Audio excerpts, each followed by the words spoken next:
Ning teleported back into the throne room of the Yorshan Palace. The room was empty for the most part. From what he could see, the captain and the queen were gone. Was I out for long? He wondered as he looked around, but there was no one there. Follow me, he said and started walking.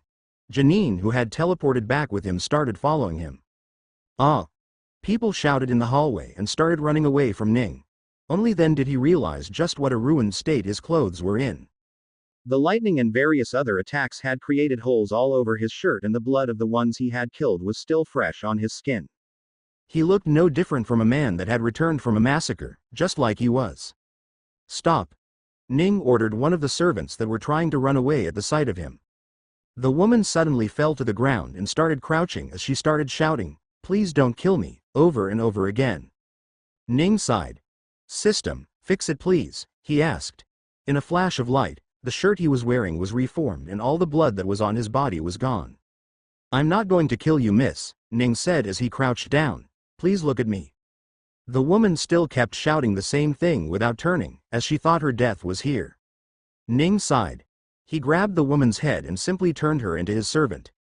The woman finally stopped being scared and turned around to face him. "What do you need, young lord?" she asked. "A while ago, the captain was here to meet the queen. Do you know where he's gone?" Ning asked. "The captain? Captain Merkel is executed at the front gate right now," the woman said. "Wait, what? Executed? Why?" The news hit Ning like a truck. He couldn't fathom why that was hearing at all. "The captain apparently did something horrendous in the throne room, so the queen is executing him," she said. "Wait, so he isn't dead yet?" Ning asked. "He should be hung anytime now," the woman said. "Good, I can save him," Ning thought and turned to look at the woman. "Take her to the front gate." At the same time, he vanished and arrived in the air outside the palace. There was a crowd of people outside, all looking at the captain that had his face covered in a black cloth. A man was putting the rope around his neck and getting ready to put it on the wall next to them.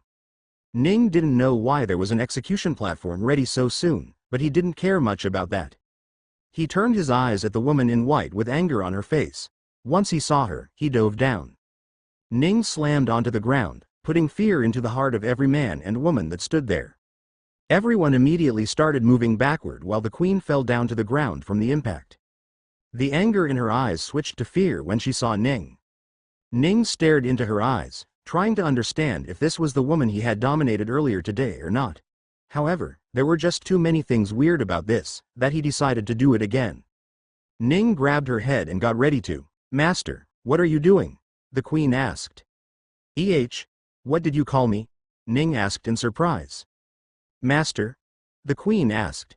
The people around started in shock and started whispering amongst themselves at the fact that the queen was calling someone master. Ning on the other hand frowned. Something's wrong, he thought. An air cutter was released from his back that flew towards the captain's head and severed the rope that was right on top of him. "Everyone, leave. There's been a misunderstanding here. We have caught the murderer of the prince," Ning shouted. The crowd got even rowdier with their murmurs. "Tell them to leave," Ning said to the queen. "Everyone, leave," the queen ordered. Everyone, even the executioner, nodded and started walking away. The guards tried to stay behind, but the queen forced them away too. The captain slumped to the ground and planted face first as the cloth over his head loosened. "Captain. What? What's going on?" The queen panicked when she saw his gag and the rope around his neck. "You were going to have him executed," Ning told her. "What? No, I would do no such thing," the queen exclaimed. "Yeah, I'm starting to get that," Ning said as he looked at her. He walked up to the captain and undid his bindings. The captain was completely out of it, probably because he was drugged before the execution. So, Ning touched his head and healed him completely. "Wake up, Captain. We have a job to do," Ning spoke up as he nudged him. The captain, completely dazed, looked around at the open sky and suddenly got up. What happened?" He tried to remember the last thing he could. He remembered a bunch of people holding him as the queen shouted at him for blaming the prince's death on her, and then there were no more memories. "Where am I?" he asked as he stood up. "You were at your execution," Ning said. "Had I been a couple of minutes late, the queen would have successfully killed you." "Master, no, I would never kill the—" "I know," Ning said as he turned towards the queen. "You would have never killed him. You don't have the heart for it." "Yes, But she does, Ning said as he stared into the queen's eyes again. Don't you? What are you saying, master? The queen asked. I'm not talking to you, Ning said. I'm talking to the woman hidden inside of you. The one that is capable of killing her own husband, and killing her own son. The other queen of this kingdom, Ning said. I know you can hear me, come out. Master. The queen gave a confused look. What are you? Congratulations, you managed to figure it out. So what? The queen's confused eyes suddenly turned to fierce, angry glare as she looked at Ning. There you are, Ning said. Two different people, huh? Two identities, two personalities. I didn't know my skill only worked on one if there were multiple ones. Yeah, that is quite a neat trick you have there. Unfortunately, for you, you can't get me, the queen spoke. You were the one that hired assassins to kill your own son? Ning asked. I certainly did not, the queen said. Right, Ning pulled out a piece of paper from his storage. You're right. How could I be mistaken? It was Hellarach that hired the assassin, wasn't it? I wonder what he would say if we brought him here. Ning handed the piece of paper to the captain to read. He looked through it and was beyond shocked. You gave away the life of your own son for 20,000 pearls? Was your own son's life that cheap to you? The captain asked. Stop calling him my son. He's not my son, he's her son, the queen screamed. Ning could hear deep hatred in her heart. You really like killing people, don't you? Ning asked. First the king, then the prince, and now the captain. You really want to get rid of anyone that can go against you. Were you doing it for power? No, the queen said. That bastard deserved his death, so did the captain. Why? The captain asked. For finding out the truth. No, the queen said. For killing my only hope in this world. The captain was taken aback. Killing your hope? I did not. You killed Astier, you bastard, the queen shouted. Ning looked back at the captain and saw shock clear in his eyes. Who's Astier? He asked. The king's brother. The previous prince, the captain said. Didn't the prince try to kill the previous king? Ning asked the captain. Yes, the captain nodded and looked at the queen. Your Majesty, the prince had committed a crime. I was ordered by the king to kill him. And you didn't hesitate even a bit, the queen's eyes went rabid. He had tried to kill the king, the captain shouted. At my request. The queen shouted back. Wah, what? The captain didn't know what to say. He remembered that day when he killed the prince nearly half a decade ago. The prince lay on his knees on the cold, hard ground with his leg and arms tied behind his back. The prince's face was swollen after getting beat up by the king whose chest had previously been stabbed through. Why did you do it, brother? The king asked. Why would you ever try to kill me? Do you want my throne, is that it? The prince glared back at the king with a clear snarl on his face. You don't deserve to be a king. You, who have lost all of your humanity, deserve nothing but painful death. Kill me. Kill me quickly so I no longer have to call this monster a brother, the prince grumbled with his swollen face. The king sighed. Do it. The gun was shot. Bang. And the captain returned back to the present. His hands shook as he remembered the gun he held to kill the prince. The prince hadn't tried to start a coup or something. He had tried to kill his brother because the queen had told him to. Why? The captain asked. Why would you want to kill the king? Why wouldn't anyone want to kill that rapist piece of shit of a human being? The queen asked. Rah. What? No, the king was a. Shut up, the queen said. You don't know anything about that bastard. No one does, not even her. That bastard was a horny dog that wanted to do nothing but rape me. He would always try to screw me, and when I didn't agree, he would threaten to go find my sisters and screw them instead. She couldn't handle it at first, the poor woman. With time, however, she managed to shove it all down. All the pain, the memories, the hurt. She shoved it so much that I emerged to take care of her pain, the queen said. Imagine your whole existence was only there to be raped day after day after day. She only remembered the good days, while I suffered from the bad ones. I had finally managed to gain control a bit. I could hang on to the times even when he didn't rape me when I wasn't hurt. Doing that, I finally got to talk to Ardir, tell him what was happening. That poor young man was understanding of my pain and promised to help me be free. And yet, the queen glared at the captain. You killed him. The captain was already shocked from hearing about his king, and now, he had to learn that he killed a good man that wanted to do nothing but save a woman from the monster that was the king. After his death, I realized. There was no one that could save me. Not even she could. As such, I took matters into my own hand. I started holding on more and more and more until I could take over her whenever I wanted. Using that, I contacted the Shadow's anarchy and had the king killed. I thought that would be it, I would be free, finally. But, here I was, still not gone. Then, they told me I had to sit on the throne and keep it for the one person that still reminded me every day of the torture I went through, the pain I suffered, the queen shouted. That's why you killed him? Ning asked. Because he reminded you of a person that you didn't like? If you had a child that was born out of rape, you would do the same, the queen said. Ning shook his head. You're sick. Sick? Me? Because I killed that bastard that hurt me? The queen shouted at Ning. You know nothing of the pain I went through. You have no idea what it feels like to sit there, helpless as your body wrecks with pain. I still have scars from the times he hit me because I dared to fight struggle. And you want to say I'm sick? The queen asked. What you did to your husband is in fact commendable. Killing that piece of garbage was in fact an easy escape for him. If it were me, I would have tortured him far more than just that, Ning said. The queen paused. You agree with me? So you do understand my pain, she said. However, Ning continued. Just because you've been hurt before does not give you the right to hurt others. You killed the king, I commend you. You killed the prince, you must be punished, Ning said. Hey, we'll see about that, you bastard, the queen said. Ning walked up to her and grabbed the queen on her head.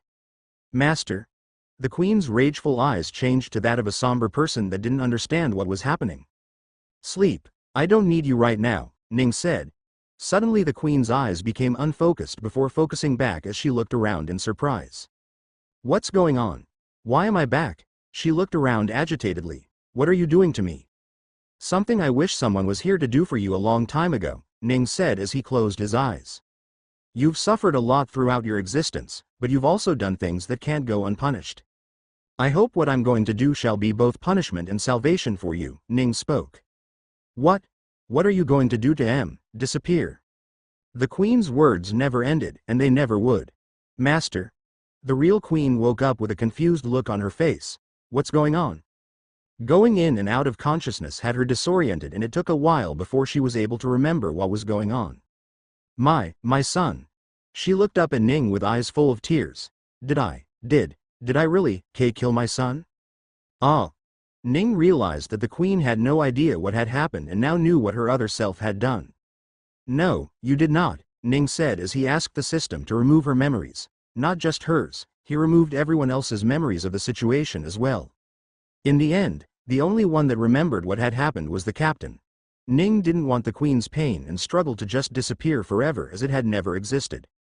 At least someone had to remember it. Even though it would probably hurt the captain, Ning couldn't see anyone else who would be a better fit to remember it all. Catch that Hellarach guy. He is the main culprit of your prince's death, Ning told the captain, who absent-mindedly nodded. Ning then turned toward the palace door and called someone. Janine appeared next to him. This is the other culprit. I will leave you to do what you see fit with her, Ning said. Master, you must be tired. Should I prepare a guest room for you to rest? The queen asked. Ning smiled. You don't have to call me master anymore. With a wave of a hand, Ning's domination came undone and the queen regained her control over herself. Even then, she didn't feel much change. After all, Ning hadn't really made her do anything that she wouldn't have done herself.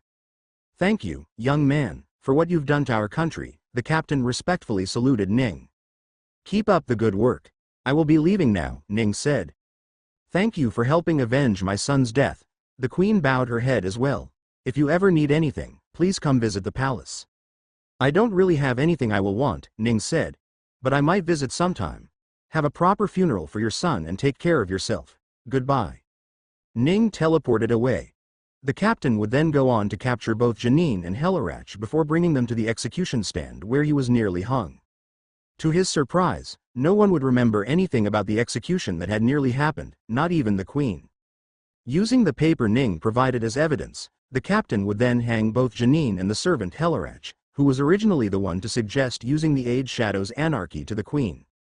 He had been using the queen's vulnerability to sow ideas into her head that might or might not have emerged on their own. Once the two were dead, and the prince avenged, the queen would go back to ruling the country with a heavy heart. There were no more heirs for her to raise, no more children. The family line of the Yortian royal family would soon have to change. Until then, for her son, her people, and herself, the queen would rule the nation with everything she had. Ning returned back to the arena cafeteria as he was incredibly hungry from having to do so many things over the last day. He couldn't believe just how much happened in the span of a single day. He took the princess and queen out on the turtle, saved the fisherman, and learned about the monster, which then turned out to be a spaceship that helped him learn about space stones. Then he was stuck dealing with the murder of a prince in a nation he hadn't even heard of before. As he sat down and ate with all the thoughts in his mind, someone sat on the chair in front of him. "Where have you been?" the voice called, and Ning looked up. "Oh, hey Saf.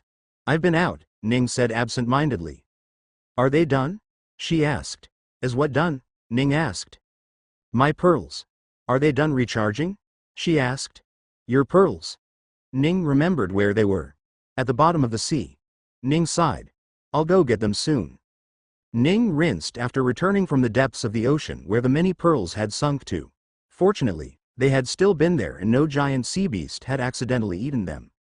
He decided to change before going to visit the princess for today's lesson when he heard a knock on the door. Ning opened the door and was surprised to see staff standing outside. Did I miss a match?" Ning worried. "No, sir. The boss is asking to see you," the staff said. "The boss?" Ning looked confused. Which boss was this? "Boss runs the arena," the staff explained. "Ah, that boss. What does he want with me?" Ning couldn't think of anything good or bad he had done. If anything, it was Safandra who had been more of a star in the arena recently, not him. "The boss will explain himself," the staff said. Ning sighed. "Very well, let's go." The staff took him through the wide hallway, then through a few flights of stairs, then back into another wide hallway before arriving in front of two massive doors. The staff used the ring attached to the door to knock. "Come in," a voice spoke from the inside. The staff opened the door and Ning walked in. The very first thing he saw when he walked in was a bunch of people on the floor, going through a bunch of slips of paper. He recognized some of those papers too. Those belonged to fighters that were found in the arena and would then win pearls from the betting area. From the closest one he could see, someone had won 33 pearls from one of the battles today. "Please don't mind those. We don't have many places where we can gather up to handle the transactions of the arena, so we have to do it here," a big, buff man spoke as he walked out from behind the only desk in the room. "I wasn't really minding anything," Ning said. "I was just thinking that you should get a few desks and chairs for the people here." "We tried before, but it doesn't work," the man said as he finally arrived next to Ning. "Hi, you must be Ning," the man said. "I am the boss of the arena. You may call me as such." "Hi, boss of the arena," Ning said as he looked at the man's face. Something about that face, it felt so familiar to him. "Have I seen you before?" Ning asked. "Me? Maybe. I walk around the arena all the time," the boss said. "No, not here," Ning thought for a moment and finally remembered. "Right, it's your face that's familiar. Are you part of the royal family?" The boss's eyes narrowed. "How did you know?" he asked. "Your face looks not that different from the king.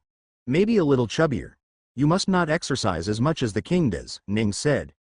"Oh, you speak as if you know the king personally," the boss said. "I'm Princess Janice's summoning tutor at the moment. So, yeah, I know the king personally," Ning said. "You are teaching summoning to my niece? That girl is barely 6 years old," the boss said. Ning shrugged. "They wanted me to, so I did," he said. "Besides, age has nothing to do with summoning for the most part.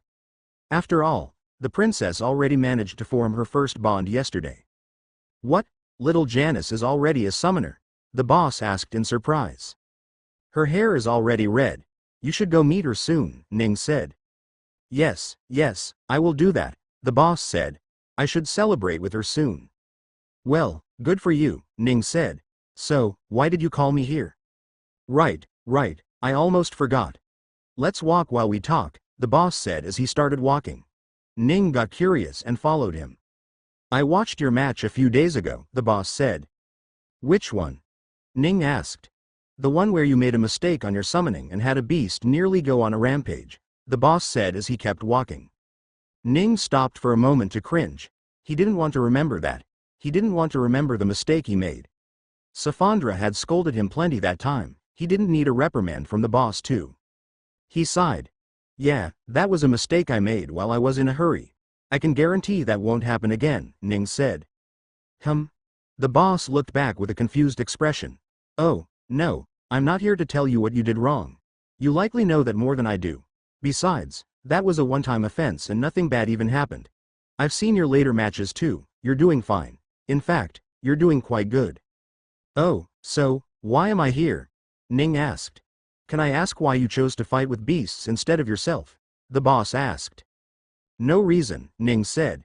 That just seemed more fun for me. Do you have anything against fighting yourself? The boss asked. Not particularly, no, Ning said, still quite confused as to where the conversation was going. If given the opportunity, would you fight by yourself? Without beasts, I mean, the boss said. I'm not opposed to it, Ning said. You see, I saw your fight that day. Not the one where your beast fought the other beast. I mean the fight where you beat your own beast, and that gave me an amazing idea, the boss said as he dramatically turned towards Ning. Man versus beast. A battle where a single man fights beasts one after another until he is either beat or can no longer fight, the boss said. How does that sound to you?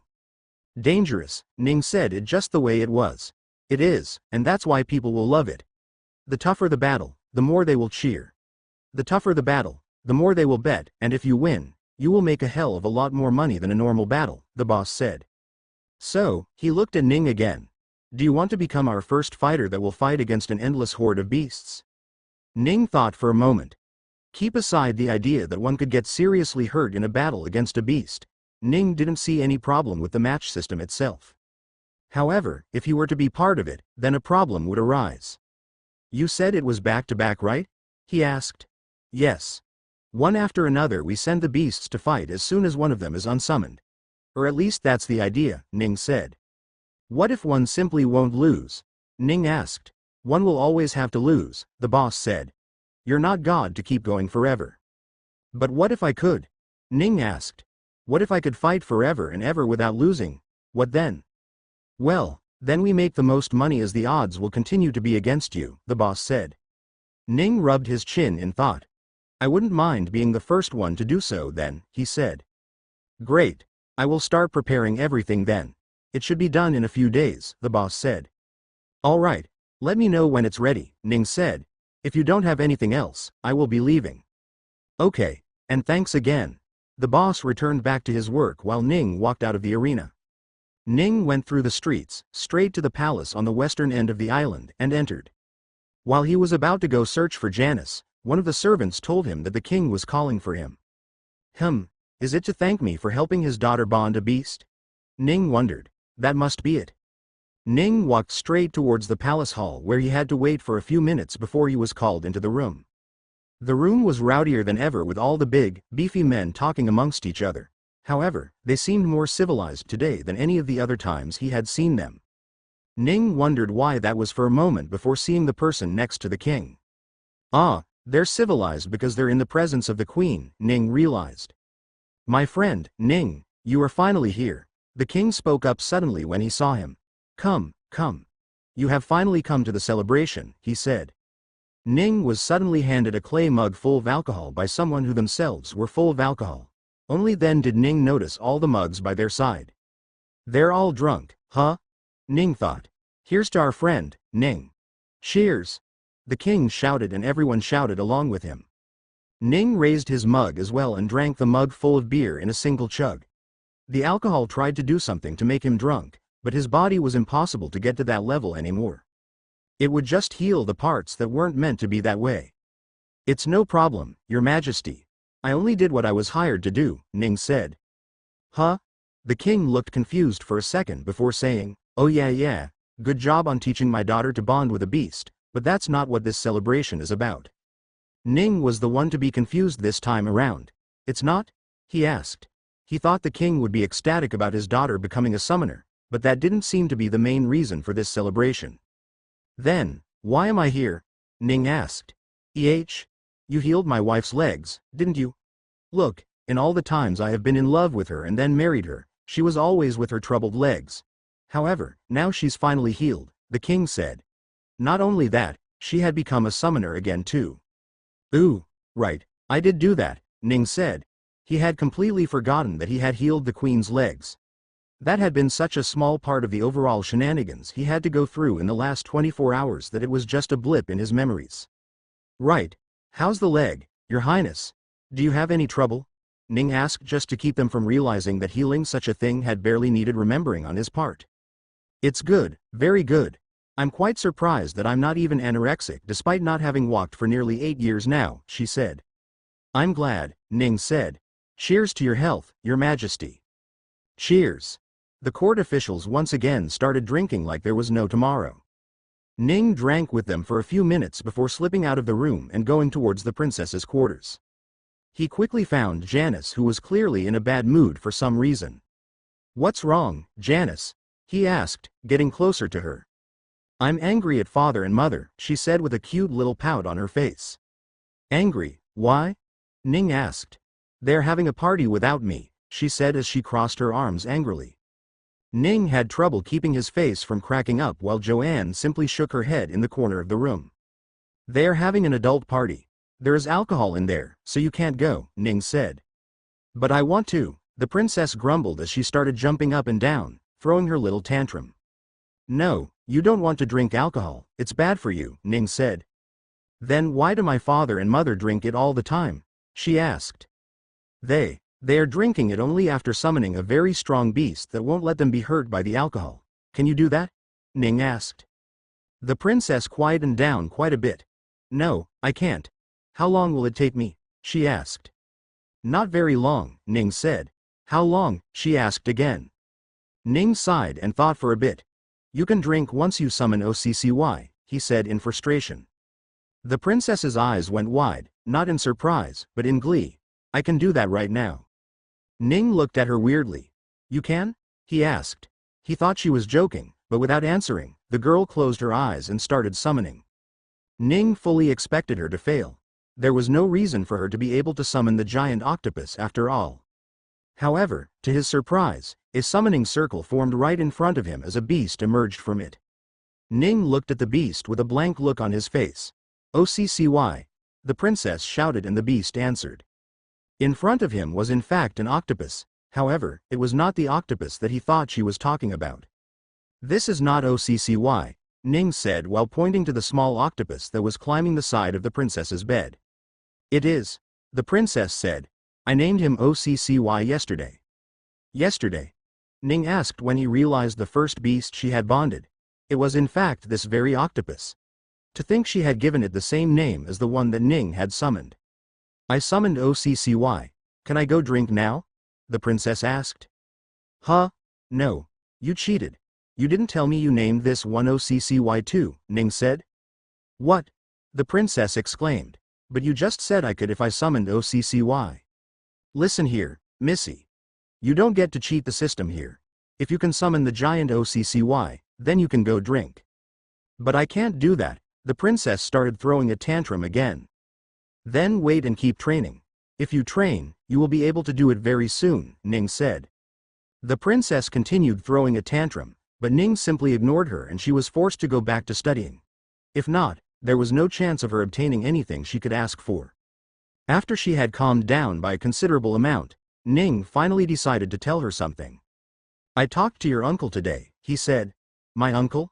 But he's at the arena, she said. Yes, and I live there too, Ning told her. The princess's eyes went wide. You live in the arena, teacher? She asked. Yes, I am one of the fighters there, Ning said. Ooh, can I go fight sometime, now that I am a summoner too? She asked. Ning thought for a bit. He was about to refuse, obviously, but there wasn't much reason to refuse, at least not after a little while. After all, most of the novice fighters were all rank 2 or 3. If she reached that rank soon, she could very well try and fight there. And so Ning told her, you can once you reach rank 2, he said. Oh, that's much easier than OCCY, right? She asked. Very much easier, Ning said. Yes, I can do that then, she said. Anyway, Ning returned back on topic from the tangent he was just forced to go on. Your uncle is going to come to celebrate your first summon very soon. Just like for your mother today, he will celebrate for you too. Honestly, I'm just surprised your parents didn't celebrate you becoming a rank 1 summoner. I would think that was a big deal for most, Ning said. Oh no, we already celebrated, the princess said. We had a big party last night. What? Ning looked at her with a dumbfounded expression. Then why the hell were you angry earlier? Because my parents won't let me continue partying, the princess said. Ning slapped his own face in frustration. He hoped that if he ever mistakenly had children in the future, they were more understanding than her. Sigh, so you have nothing really to be angry about. Just continue learning please, Ning said. Okay. The princess said and continued playing with the octopus. He asked her to make the octopus do something to see her level of control with the beast. After about an hour into the training, the princess was just about to run out of things she wanted the octopus to do. Aside from that, the octopus itself had trouble being on land. While a spiritual beast, it was only rank 1, so it was just slightly better than a regular beast one would find in the wild. Unsummon it, Ning told her. Okay, the princess said. Go back, OCCY. I will call you later if I need you. The weak octopus, that had been out of water for a long time, happily agreed to being unsummoned. As the summoning circle appeared and disappeared, the beast was gone as well. Good, Ning said. Now go sit by some pearls so that you can regain your spiritual energy. It shouldn't take more than an hour for you. Okay, Janice said and went up to Joanne to get some pearls. Once she did, she placed them on the bed and sat beside it. Since she had nothing to do, Ning gave her a book to read instead. Just then, there was a knock on the door. A servant walked in and bowed before Ning. Her Highness wants to see you, she said. The Queen? Where? Ning asked. Please follow me, the servant said and left the room. I'll be back soon. Keep reading, Ning said and left the room as well. He followed the servant through the many hallways of the palace, almost making Ning think that they were made for the sole reason of getting someone lost in it.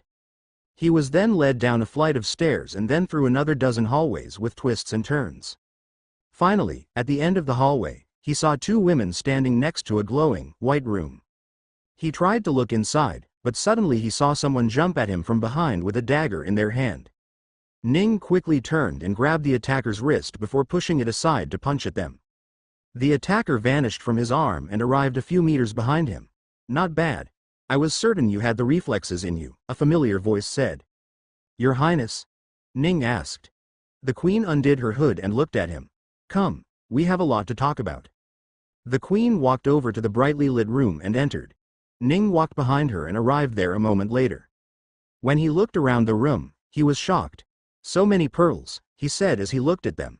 Why are they used as decorations? They are not decorations, the Queen said. They're here to gather spiritual energy from the ocean above and give it to me. I had my leg broken, so I had to bond with a beast that needed an incredible amount of energy before it could heal me. As a result, I had this place made for me alone. I see, Ning said as he looked around. This is a good meditation cave, I'm not gonna lie. He sat on one of the chairs that didn't seem to fit the room while the Queen sat on the massive bed in the middle of the room. So, what did you want to talk about? Ning asked. I had a few questions, the Queen said.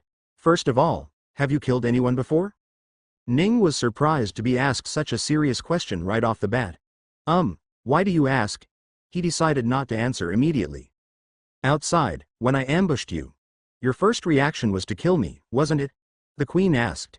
If I hadn't dodged in time, you would have killed me for sure. Ning gave an awkward smile. Well, you did ambush me. I didn't know what else to do but fight back, he said. I'm sorry. Oh, don't worry. I don't mind you fighting back if that's what you're worried about. In fact, that's what made me certain that you were the one I needed, the Queen said. Ning's eyes narrowed. You need someone that can kill? He asked. The Queen shook her head. That's a great bonus, but I really just need someone that can fight back at a moment's notice.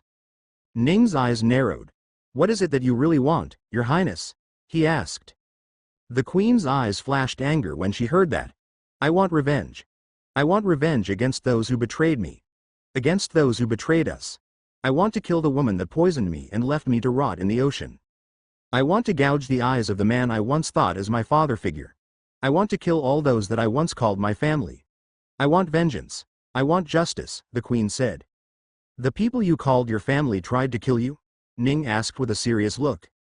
And you want to kill them back? He asked. Yes, that's why I am planning to start an organization of my own, so that I can take my revenge. Will you help me? She asked. Ning fell silent, not saying anything. Can you tell me about this organization? Is it going to exist for the sole purpose of killing these former family members of yours? Ning asked. No, the queen said. The main goal is to empower the weak girls that are either orphaned or left behind by others, just like I was first saved by my mentor. And I'm joining just because of my strength, huh? Ning asked. Honestly, strength like yours is hard to come by even in the West. People like you are prominent figures of power in the West. I'm surprised you are fine with working for the summoning circle in such a backwater country as this. Well, I enjoy what I enjoy. I don't find being a prominent figure that much fun. You are instead plagued with a responsibility that I would just very much like to avoid, Ning said. It's fine if you want to avoid them. I can see how being unfettered is an advantage to some too. I would assume many people that are tied down by such positions would want to be unfettered, the queen said. I just ask you that you use your power for this one time to help me defeat those that are clearly evil. Ning sighed. I will have to learn more about them. What did they do exactly? How did they betray you? He asked. The queen sighed as well. My mentor was the head of the group. He was the one that initially formed the group with his friends, but they had died along the way, leaving him as the sole leader.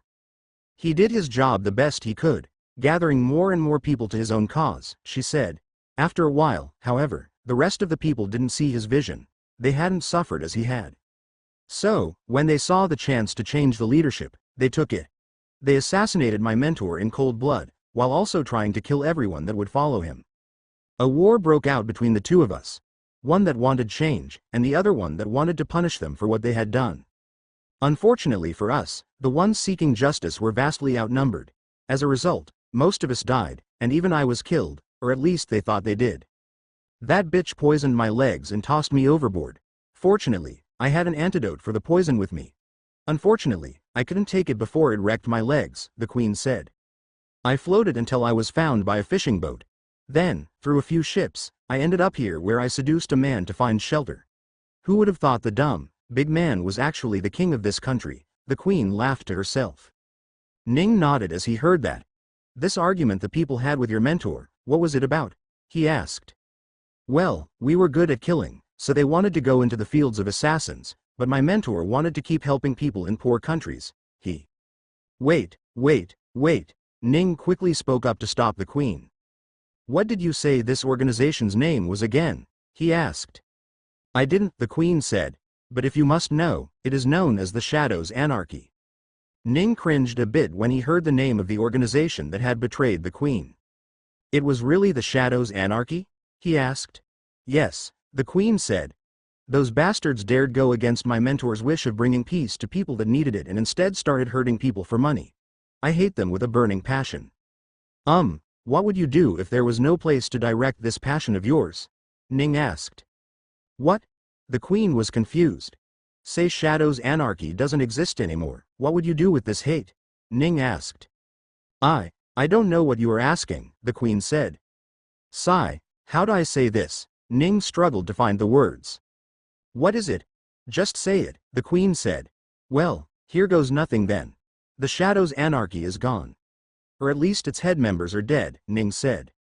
What? The queen's face scrunched up in confusion at the words she had just heard. Shadows Anarchy's head members, the people that she once thought were her family, and was now looking forward to killing, were dead? If you don't want to join the organization, I understand, the queen said. You don't have to blatantly lie about it. It's not a lie, they really are dead, Ning said. Actually, they died earlier today. To the queen's ears, the lies were getting worse. Fine, you can go.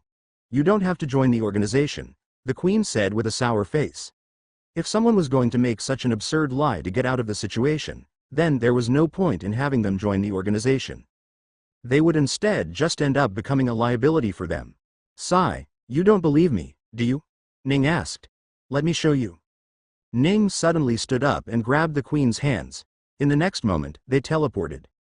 When they reappeared, the queen was assaulted with a heavy smell of blood and death, bringing her memories back to the day her friends and families were killed.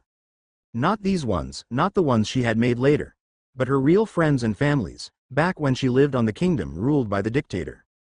The place where one man stood and inspired others to stand up alongside them to go against the regiment and free themselves from the tyrant.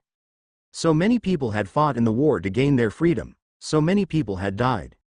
The queen started shaking with fear, wondering if she had arrived back in the same place. However, she quickly calmed and collected herself before forcing herself to look at the bloody room. Bodies were scattered all over the floor and the table. She saw the head of the man who now had blue hair. He was the one responsible for killing her master. She saw the woman whose lower body was missing.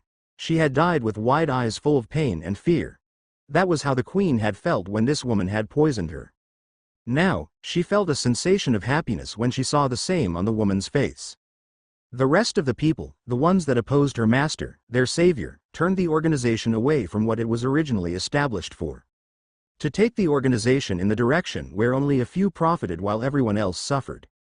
Changing the reason for the organization's existence didn't simply cause more tragedies to appear in the world, it caused the tragedies that could be avoided to continue existing. Ning looked towards the door to find that it was still locked. Despite the death and destruction that had taken place inside, no one had come to check it.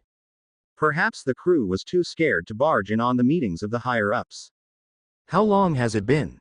The queen asked as she checked the bodies. About 4, maybe 5 hours I would say, Ning said. Why did you kill them? She asked. They killed a kid, he replied. There was nothing more to this than that. Someone you knew? The queen showed a worried face. No, it was the prince of the Yortian kingdom. I accidentally arrived there this morning and found that he was dead. I tracked the assassination down to here and killed them because they deserved it, the Ning said. She realized that Ning had killed all these people for someone he didn't even know. In her heart, she knew that she had done the right thing by trying to recruit him. Only, now the reason for the recruitment was gone. Not yet, the queen thought with an angry face. She grabbed onto one of the wooden splinters belonging to the chairs and used the sharp end to stab the woman who had poisoned her directly through the eye. This is for trying to kill me, the queen said. She then stabbed her through the other eye. This is for paralyzing me and making my life a living hell, the queen shouted.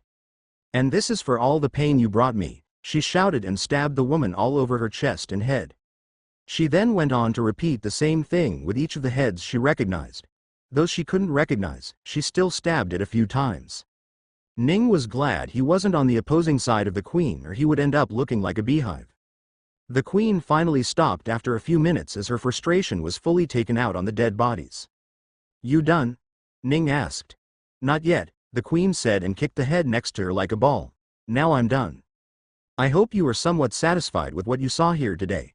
You don't have to stay in the past now, being trapped by your need for vengeance, Ning said. Yes, you're right, the queen said. My legs are fixed and now my enemies are dead. Thank you for everything you've done for me. I owe you a lot. Ning smiled. Let us return then. Once Ning returned back with the queen, he went back to the arena to finally get some rest. The next few days went by normally as he fought in the arena once and spent most of his other times just teaching the princess. Since the princess was rank 1 and already knew how to summon, he didn't have anything about summoning itself that he could teach. However, since she was his student now, he was going to make sure she would become the strongest summoner in the world by the time she was barely an adult. As such, despite her reluctance to study it, Ning started teaching the princess about summoning circle. By now, he knew almost everything there was to know about the summoning circle. He started teaching her what each aspect of a circle that appeared beneath a beast when they were summoned was. Ning told the princess to summon a beast, any beast. He watched carefully as she summoned a bird from it. Ning remembered the circle that appeared beneath it and started drawing it again on a piece of paper. Look here, he told her as he pulled out a giant book and flipped over to the page that taught about the circles that showed a beast's rank. Can you find the matching circle from the book? He asked. Here, the princess pointed to one of the circles on the book. Can you read what it says? He asked. Okay. The princess leaned up to the page and read it out loud. This part of summoning circle denotes that the beast is of rank 1. See? It told you what rank this bird is. How useful is that? Ning asked. What? But I already knew what rank this bird was, the princess grumbled as she thought the teaching pointless. Ning sighed. He closed his eyes and suddenly a summoning circle appeared on the bed where the princess was. Out of it came a beast with a furry little rodent that left wisps of black smoke behind as it walked. Ning quickly called it to stand on his shoulders and then asked the princess, "Tell me about this beast." The princess looked in confusion. "I don't know what that is. You're never taught me before," she said. "I know, but I want you to tell me whatever you know," Ning said. It's a rat. And it's small?" the princess said. "What rank is it?" Ning asked. "I don't know," the princess pouted. Ning quickly drew the summoning circle that came from the rat and gave it to her. "Now tell me, what rank is it?" Oh, the princess understood what she had to do. She looked through the book and cross-matched the outer circle with the images in the book. "Oh, rank 4, she screamed happily. "Is that it, teacher? Is it rank 4? Ning smiled. "Yes, it is rank 4. "See how easily you knew that even without being strong enough to sense the beast?" he asked. "Yes," she said. Ning continued teaching her more, going away from rank and moving towards elements. The princess easily figured out that the rat had a shadow element to it once Ning showed her what to look for. The task of remembering only got harder as the information about the circle reached broader fields such as strength and mental capabilities, as well as other properties such as how many limbs, eyes, ears, etc. the beast may possess. While the princess found it hard to remember, Ning still taught her everything he could. Everything, except for perhaps the most important aspect of the summoning circles. He did not teach her how to use the circle to summon the desired beast. There was a single reason as to why he chose not to teach her, and that was because summoning a beast required blood, and more times than not, it required sacrifice for that. He did not want her to go through that at such a young age. A week or two passed and the princess was considerably more learned in the ways of the summoning circle. By now, she could tell every rank and element of a beast just by looking at the circles. There was more for her to learn, but just this much was already a lot better than most people could do. Ning doubted there was anyone in this very country that was more talented than her in the subject of the summoning circle. As Ning continued teaching her, he came across a problem with her that he wasn't sure was a blessing or a curse. The princess was taking a lot of time to reach rank 2. While this was normal in every case, he still felt it was too slow given how fast his own progress was. Is there any way I can help her? He wondered. Spiritual energy had no absorption techniques or stuff like that to aid one by increasing their speed. However, Ning wondered if he could still help her. He knew that creating an absorption technique was impossible since, unlike chi or ether, spiritual energy didn't move around one's body at will. It simply tried to connect one person with other beasts. However, there had to be a way to improve the speed even without using any absorption techniques, right? As such, Ning asked the system for help and the system delivered him in the perfect way. Huh? I didn't think it would be so simple, he thought. He turned around to the princess and smiled. I have good news for you, he said. The princess's eyes shined brightly at the sound of that. Good news? What is it, teacher? She asked. I have a way to get you to rank 2 as quickly as possible, Ning said. Oh, how? She asked. Here's what you will do from now on. Every night before you sleep, you will summon something to empty the spiritual energy in your body. Then, have some pearls next to you as you sleep, Ning said. If you do that, your body's capability to store spiritual energy will increase by a great amount and you will enter rank 2 before you know it. A few days later, Ning arrived at the boss's office on the floor of the arena. When he arrived there, the boss let him know that the man versus beast battles was ready to commence. All the advertisements were done and Ning only had to fight now. When is it? He asked. 2 days from now, the boss said. Ning nodded. I'll get ready then. He went over to the cafeteria, bored as there was nothing to do until the afternoon. He sat down, eating a bowl of fish soup when someone called for help to build some houses again. Who keeps wanting to make houses in the arena? He thought and turned around to check, but he couldn't pinpoint the source of the call in the crowd. However, he did notice Safandra, who came and sat by his side. Hey, he called her. Hey, she said and looked at him curiously. I heard you're going to be the first person to fight the beasts. Is that true? Oh, is the news already spreading? Ning asked. Yeah, they started announcing the starting fighter. Given how easily you've been winning your other matches, people will be interested to see your fight, she said. Wanna bet on me? Ning asked. You will earn a lot. I don't know if I need more money, Safandra said. I already make quite a bit from my own fights nowadays. Of course. You're considered the strongest in the arena. It is obvious you would earn quite a bit, Ning said. The two talked for a while before Ning had to go to the palace to teach the princess. 2 days later, it was time for the match everyone had been excited about. Ning arrived next to the boss in the tower a few minutes before he was to go on stage and asked him one more time. "The match will end even if I keep winning, right?" Ning asked. Yes, the boss said. "You will be fighting until either you lose, we run out of beasts, or it is 5 in the evening. As long as any of those 3 happen, we will end the match," the boss said. "Good," Ning nodded. "All right, let me go fight then." Ning walked onto the stage and the audience started cheering his name. It was hard to believe just how many fans he had in this place. So many people knew him without actually knowing him. It felt weird thinking that they would likely never get to see him again since he would be leaving this place very soon. The host started explaining the rules of the competition. Ning listened absent-mindedly as he looked around the stage. At some point, he heard something from the host that he hadn't heard from anyone before. "I can use weapons?" he asked. "Oh yes, anything that doesn't include gunpowder, of course. Although, I'm sure the fans would love it if you didn't use one," the host said. "Ooh, I do want to use a staff, but I guess I won't use it right away," Ning said to the host. The host went on to explain the rest of the rules and finally, the first match started. Ning jumped around a bit, loosening his muscle while the first beast landed on stage. It was a massive scorpion-like beast with giant pincers. It had 4 eyes on its head and a stinger at its tail that looked extra painful. Once both Ning and the summoner were ready, the match started. The scorpion suddenly started creating sand all around it, blowing out all around Ning. There was so much sand in the air that it caused a visibility problem not just for Ning, but for the audience as well. Ning tried to look, but he couldn't see anything. He tried his other visions, but the sand was like a thick wall, making it unable to see much in the distance. Ning sent out an air cutter through the air, making it large enough that it hit the beast that was in front of him, but weak enough that it didn't get defeated easily. The air cutter ended up hitting the scorpion's pincers and did basically nothing. Still, it helped Ning see exactly where it was, so he immediately rushed to the location. When he arrived there, he could see that the scorpion knew he was coming. It was most likely that the beast could see him even though the sandstorm.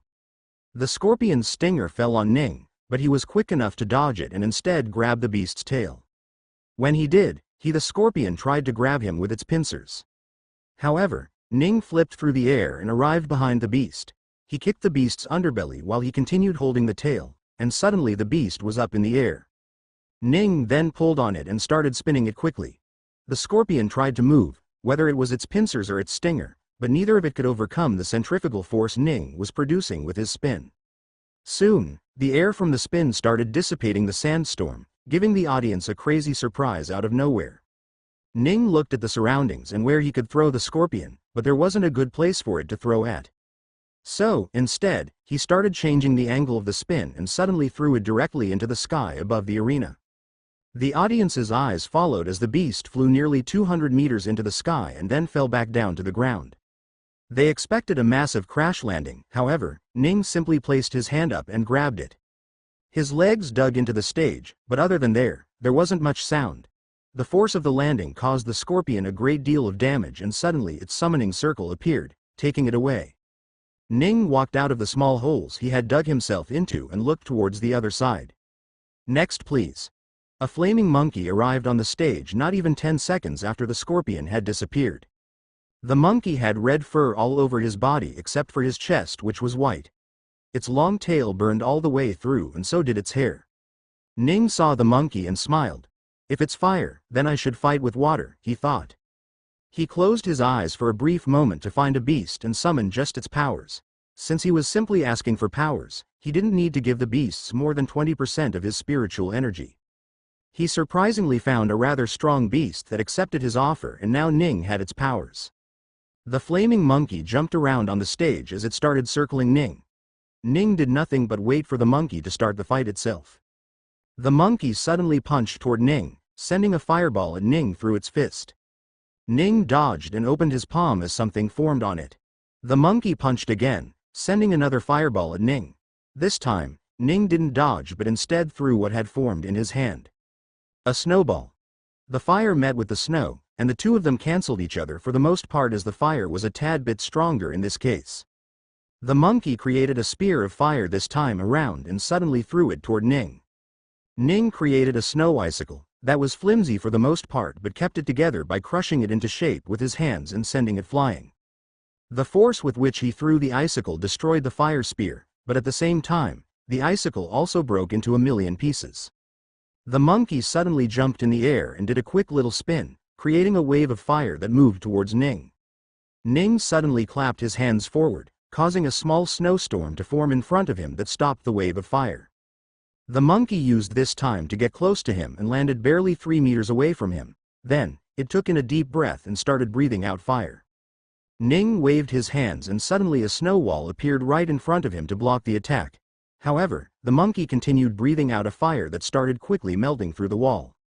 Ning continued adding onto the wall, making it thicker and thicker, but the monkey didn't stop at all, as if it didn't need to breathe at all. Ning saw the monkey trying its best to get through the wall and that gave him an idea. He stopped creating more snow to cover up the wall and let the monkey get through it. When it finally managed to get past the wall, Ning swung his arm, sending an air cutter towards the monkey. The air cutter was violent and carved through the fire breath as it landed directly on the monkey, throwing it backward. Ning had held back a bit, but he was still surprised that the monkey hadn't been defeated at all. So, he ran up to the monkey and created a massive snowball above him, and dropped it onto the monkey as hard as he could. The monkey was hit hard by the ball and ended up getting unsummoned, leaving Ning as the victor in their battle. The crowd shouted in excitement at the fact that Ning had won again. Ning turned to look at the betting area and could see that the odds were still in his favor. However, as the matches went along, it would definitely go against him as many would start to believe that he was tired and couldn't fight anymore. Ning immediately turned around and went to the edge of the stage, waiting for the next beast to come by. A wolf appeared on the stage with silver-white fur that growled at Ning. The beasts were all summoned away from him so he couldn't see what the beast's summoning circle looked like, thus he didn't know what rank or type of beast it was. He could simply use his analysis skill, but that didn't seem fun. He wanted to fight as normally as one could. The wolf's purple eyes shined with a bright light, and suddenly, the beast split off into a bunch of other wolves that started moving all around him. Before Ning even understood what was happening, he had already lost track of the original beast amongst the nearly 50 that had appeared on the stage now. He smiled a bit as the situation intrigued him. He was looking forward to this fight. A snow icicle formed in his hand as he threw it at one of the wolves that were running around him. The wolf that was hit suddenly turned into motes of light while his snow dispersed as if it actually hit something, suggesting that it wasn't a simple visual illusion but rather something that was much more physical. Ning saw the wolf that jumped at him from behind and dodged to punch it back. He felt some feedback on his hand from the impact, but not enough to feel like he was hitting. The best he could compare it to was as if he was hitting a pocket of air that was inside a balloon. He started going after the beasts one by one. He punched the wolf next to him while sending an icicle at the one far away. He created a snowstorm to disrupt the wolves as much as he could. The snowstorm was harmless for the most part, but as the storm kept on going, Ning increased its powers and soon the snowstorm turned into a hailstorm, as hailstones the size of grapes started pelleting through the pack of wolves. One after another, the many wolves started turning into a bunch of light all around him. As Ning kept it going, all the wolves disappeared except for one. He turned around to find the real wolf standing behind him, with a lot of fight left in it still. The wolf started running toward Ning, with its claws outstretched. Ning turned around while lowering his body as the wolf flew over him. At the same time, he grabbed the wolf by its tail and pulled it back. He punched the wolf right onto its side, sending flying away. However, Ning was surprised afterward. That was not the wolf at all. He looked up front towards the wolf and saw it slowly disappearing into motes of light as well. That was an illusion, Ning thought with surprise. How the hell did it not disappear in the hailstorm? At the same time, he looked around him as another question formed in his mind. Where's the real one? Ning's vision changed to heat vision at a moment's notice. The moment he didn't see any beast around him, he knew it had to be invisible. When he finally saw the beast, camouflaged in the distance, he created an icicle with his snow and sent it flying towards the beast. The wolf had only been invisible because it wasn't moving. The moment it was forced to move, it came out of invisibility. It saw the threat and started pumping out more illusions again. However, this time, Ning didn't let it get out of his sight. He dashed forward with incredible speed and appeared right in front of the wolf. The wolf jumped in terror as it didn't expect Ning to be there right away. It tried to swing its claw at Ning to attack him, but Ning simply grabbed the outstretched claw and slammed the entire beast on the ground as hard as he could. Crack webs appeared all over the stage, and at the same time, a summoning circle appeared beneath the wolf as it disappeared. Ning raised both his arms in victory as the crowd jumped around in happiness, as they had made a lot of money in these last 3 fights. Ning smiled and breathed heavily as he waited for the next beast to arrive. The next beast that arrived was a blue snake with 2 giant horns on its head. Ning got ready to fight when suddenly the snake started producing water from its body. Ning didn't understand what was happening, but the water slowly filled the entire stage, even melting the snow he had made to create more water. Just then, Ning heard a crackling sound and he felt a jolt of electricity pass through him. An electric snake? He thought as he faltered a bit. He had 80% defense against all electric attacks, but that didn't mean that the 20% didn't do anything. While it didn't hurt, it also caused his body to go stiff for a split second. Ning felt like he lost control of his body for that one split second. He created an icicle and sent it hurtling towards the snake. But suddenly, the snake turned into the water itself and mixed in with the water underneath it. Ning switched his vision, but the snake truly had turned into the water as everything looked the same in his changed vision. A blob of water emerged in the distance at the same time as it turned back to the snake, and Ning suddenly got another electric shock. God damn it! Ning shouted and immediately flew up above where the water couldn't reach him at all. At the same time, he closed his eyes and summoned the powers of another beast. He put his 2 palms out and an intense gust of wind emerged from all around him, dropping toward the ground as it pushed all the water away. The snake tried to hold on, but Ning managed to send the snake flying away as well, giving him the victory in this match. Ning flew down to the ground and breathed heavily, faking it for the audience, and waited for his next opponent. Then came out a beast that Ning had never seen before. It was humanoid like a gorilla was, but that was only in its overall physique. The beast had many eyes all over its face and no nose at all. He saw gill flaps open and close at the side of the beast's neck. Its legs were massive enough to handle its giant body, which seemed to be covered in fish scales. If anything, Ning thought of this beast to be a hybrid of a fish and an ape. A little information about this type of beast came onto Ning's mind from the massive pile of information that was in his mind and handed went through. He started learning it the moment he could. All the eyes on its head landed on Ning as its massive hands moved in the air as it came down onto Ning. Ning dodged to the left and ran to the edge of the stage. The crowd thought that Ning was scared and running away, and couldn't help but be disappointed. However, when they saw him grab a 2-meter-long staff, they couldn't help but cheer him vigorously. From what Ning could see, it didn't look like the beast had any type of elemental ability to it. All of its powers were concentrated on its physical body. So, despite being a lower-ranked beast, it would have a physical strength like no other beast. Ning stood in front of the beast with a wooden staff and got ready to battle the beast that was nearly 4 times his own size. Ning ran straight to the beast, which swept its arm on the ground. He jumped over the arm and hit the beast's wrist with his staff's butt before pushing himself into the air. The beast's other arm moved to catch Ning, but he spun mid-air to slam the beast's left arm with his staff. When both of the beast's arms were pushed back, Ning arrived right on top of the beast. The beast looked angrily at Ning and tried to bite him, but Ning's trajectory changed at the last moment, barely escaping the beast's mouth. The Ning landed on top of its head and swung the staff down as hard as he could. Bang! Ning fought many more beasts throughout the day. The odds kept changing against him more and more, but he kept winning. Throughout the day, he had to summon skills from 3 different beasts. The first was the snow beast. He used it for a while, but using the same attacks over and over got boring to him at some point. Next, he summoned a lightning beast. Surprisingly for him, that was the summon that gave him the most fun.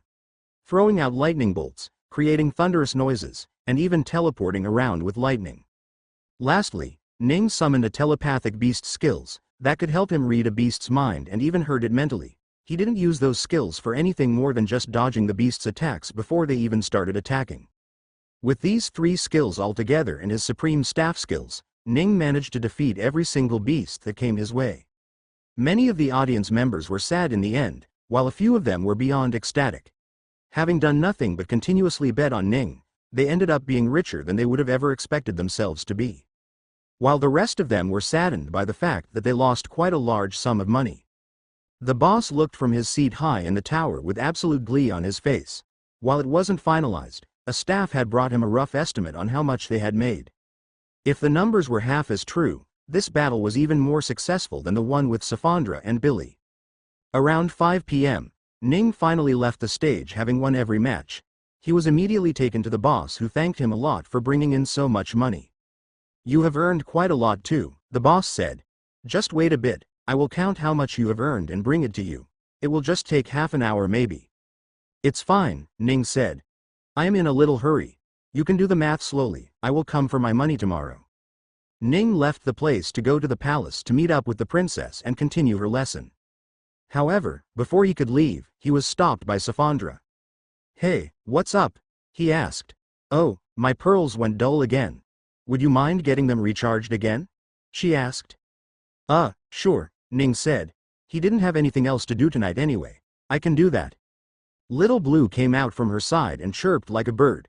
Ning almost thought he could understand her, but those random chirps weren't any language at all. "See you later," he said. "Bye, Little Blue." Ning turned around and left the arena. Many people recognized him and tried to come up to him and talk, but Ning only smiled and left, saying he had something to do. After a while, he finally arrived at the palace. However, when he was about to enter, the guards stopped him. "Huh? It's me," he told them. "I know, brother. We can't let you go in right now. King's orders to stop anyone from entering," the guard said. "Huh? Do you why?" Ning asked. "I don't know, but there seems to be some sort of problem inside. We keep hearing shouts and even the battleships have landed already," the guard said. "Whoa, must be something serious. I wonder if someone was hurt or something," Ning thought. "Can you go tell the queen that I am here? I can help with whatever the problem is." "I don't know if I can. The queen. She knows what I'm capable of. If they need help, she will definitely want my help," Ning said. The guards sighed and one of them left to go ask the queen. A few minutes later, the guard returned with a both horrified and curious look on his face. "What's wrong?" the other guard asked. I don't know. But the atmosphere there is very serious. Both the king and queen are angry," the guard said. Then, his eyes switched to Ning. "But when I said you were here, the queen was relieved for some reason. She's asking you to visit her in the palace hall immediately." "Oh, okay," Ning said and basically sprinted inside. The army was roaming the insides of the palace while all the servants were made to stop and were being checked. One of the soldiers saw Ning and stopped him with a gun pointed at him. "Who are you?" the soldier asked. "I'm the princess's tutor. I'm being summoned by the queen," Ning said. "The queen? Come with me," the soldier took him personally. When they arrived at the door of the palace hall, it was fully shut. However, he could hear shouts of anger from inside. The soldier knocked on the door and suddenly the room went silent. One of the captains that Ning had seen in the battleships opened the door and Ning finally entered. When he did, he was surprised to see the number of people that were there. The court officials, the captains, the many maids that were secretly being taught by the queen, and finally both the king and the queen were in the room, giving it a rather packed feeling. Ning walked to the center of the room, walking past the many captains and maids that were standing there doing nothing. When he arrived at the front, he saw Joanne lying there with her head kneeled to the ground. He looked around at the people that were staring back at them. "What is going on, Your Majesty?" Ning asked. "Brother Ning, can you tell me where you have been today?" the king asked. "Today? I was in the arena fighting from morning to just about half an hour ago," Ning said. "Why do you ask?" "So you did not at any point come to the palace today?" the king asked, while his feet started shaking. "No," Ning said. A grave look appeared on both the king and queen's faces, as the king opened his mouth to speak. "Then it is true," the king said. "Our daughter has really been kidnapped." Ning looked at them with a confused look on his face for a second before the severity of the situation became real to him. "What? The princess has been kidnapped? When? How?" Ning asked. 2 or so hours ago. She was in her room at one point, then in the next, she wasn't, the queen said as she tried her hardest to not think of the worst. "System. Is the princess fine?" Ning asked without wasting any time. Ning sighed in relief when he heard that. "Did you truly not take our daughter?" the king asked, hoping that the news was still not true. "No, Your Majesty. I was busy fighting all day today," Ning said. "Was no one around the princess when she disappeared?" This one was, but her words don't make sense at all, the queen said as she gestured to Joanne, who was kneeling on the ground. Joanne, can you tell me what happened? Ning asked. I don't know what really happened. One moment she was there. Then the next moment, she was taken away from right in front of my eyes by a beast, she said. What beast? Ning asked. I didn't see. The beast was invisible, Joanne said. Ning looked at her weirdly. If it was invisible, then why was it a beast and not a human? He asked. Because the beast was summoned away after taking her, Joanne said.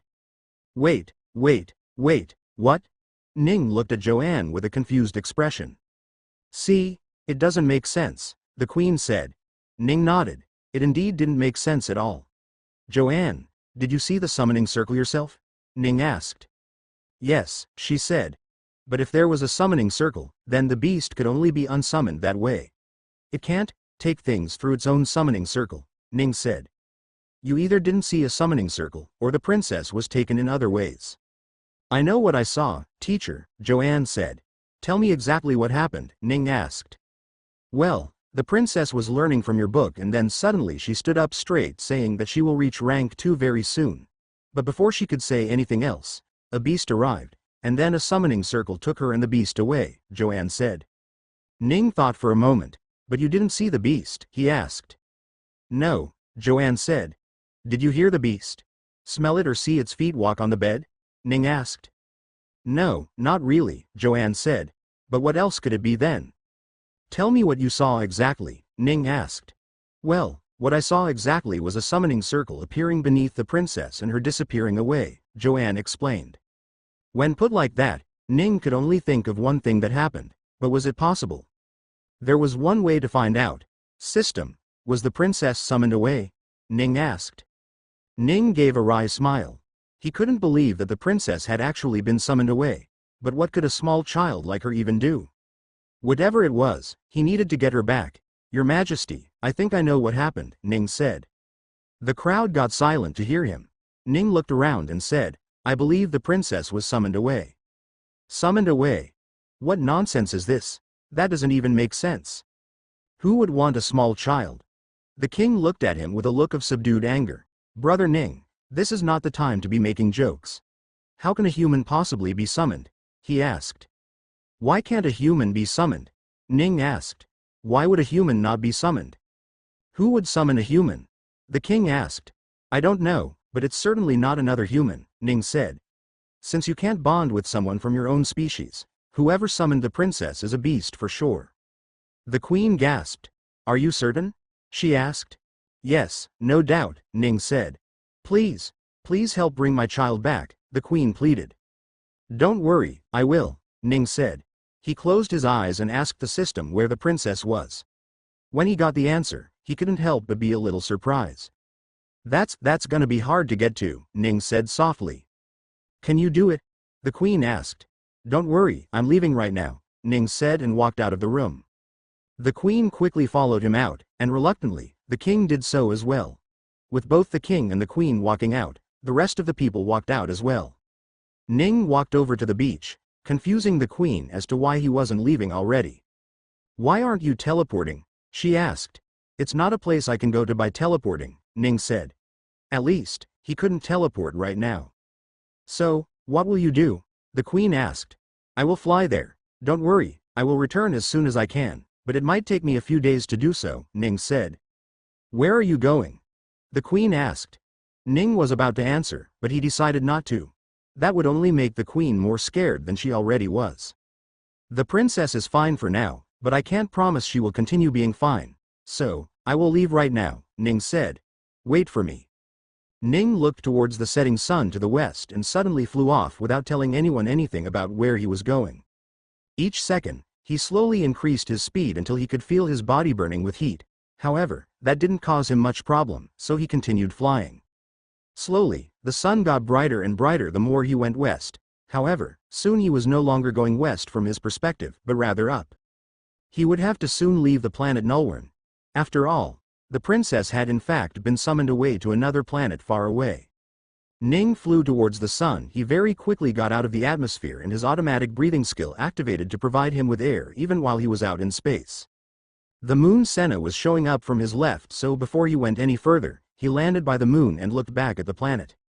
The pale, blue planet in the sky barely had any land features one could distinguish the location with. Each island was incredibly small and thus impossible to tell which island was which, at least through the normal eyes. Ning sighed and turned back towards the sun. He needed to hurry, but how could he go there quickly? After a moment of contemplation, he realized that the only way to get there was to teleport once he was out in space.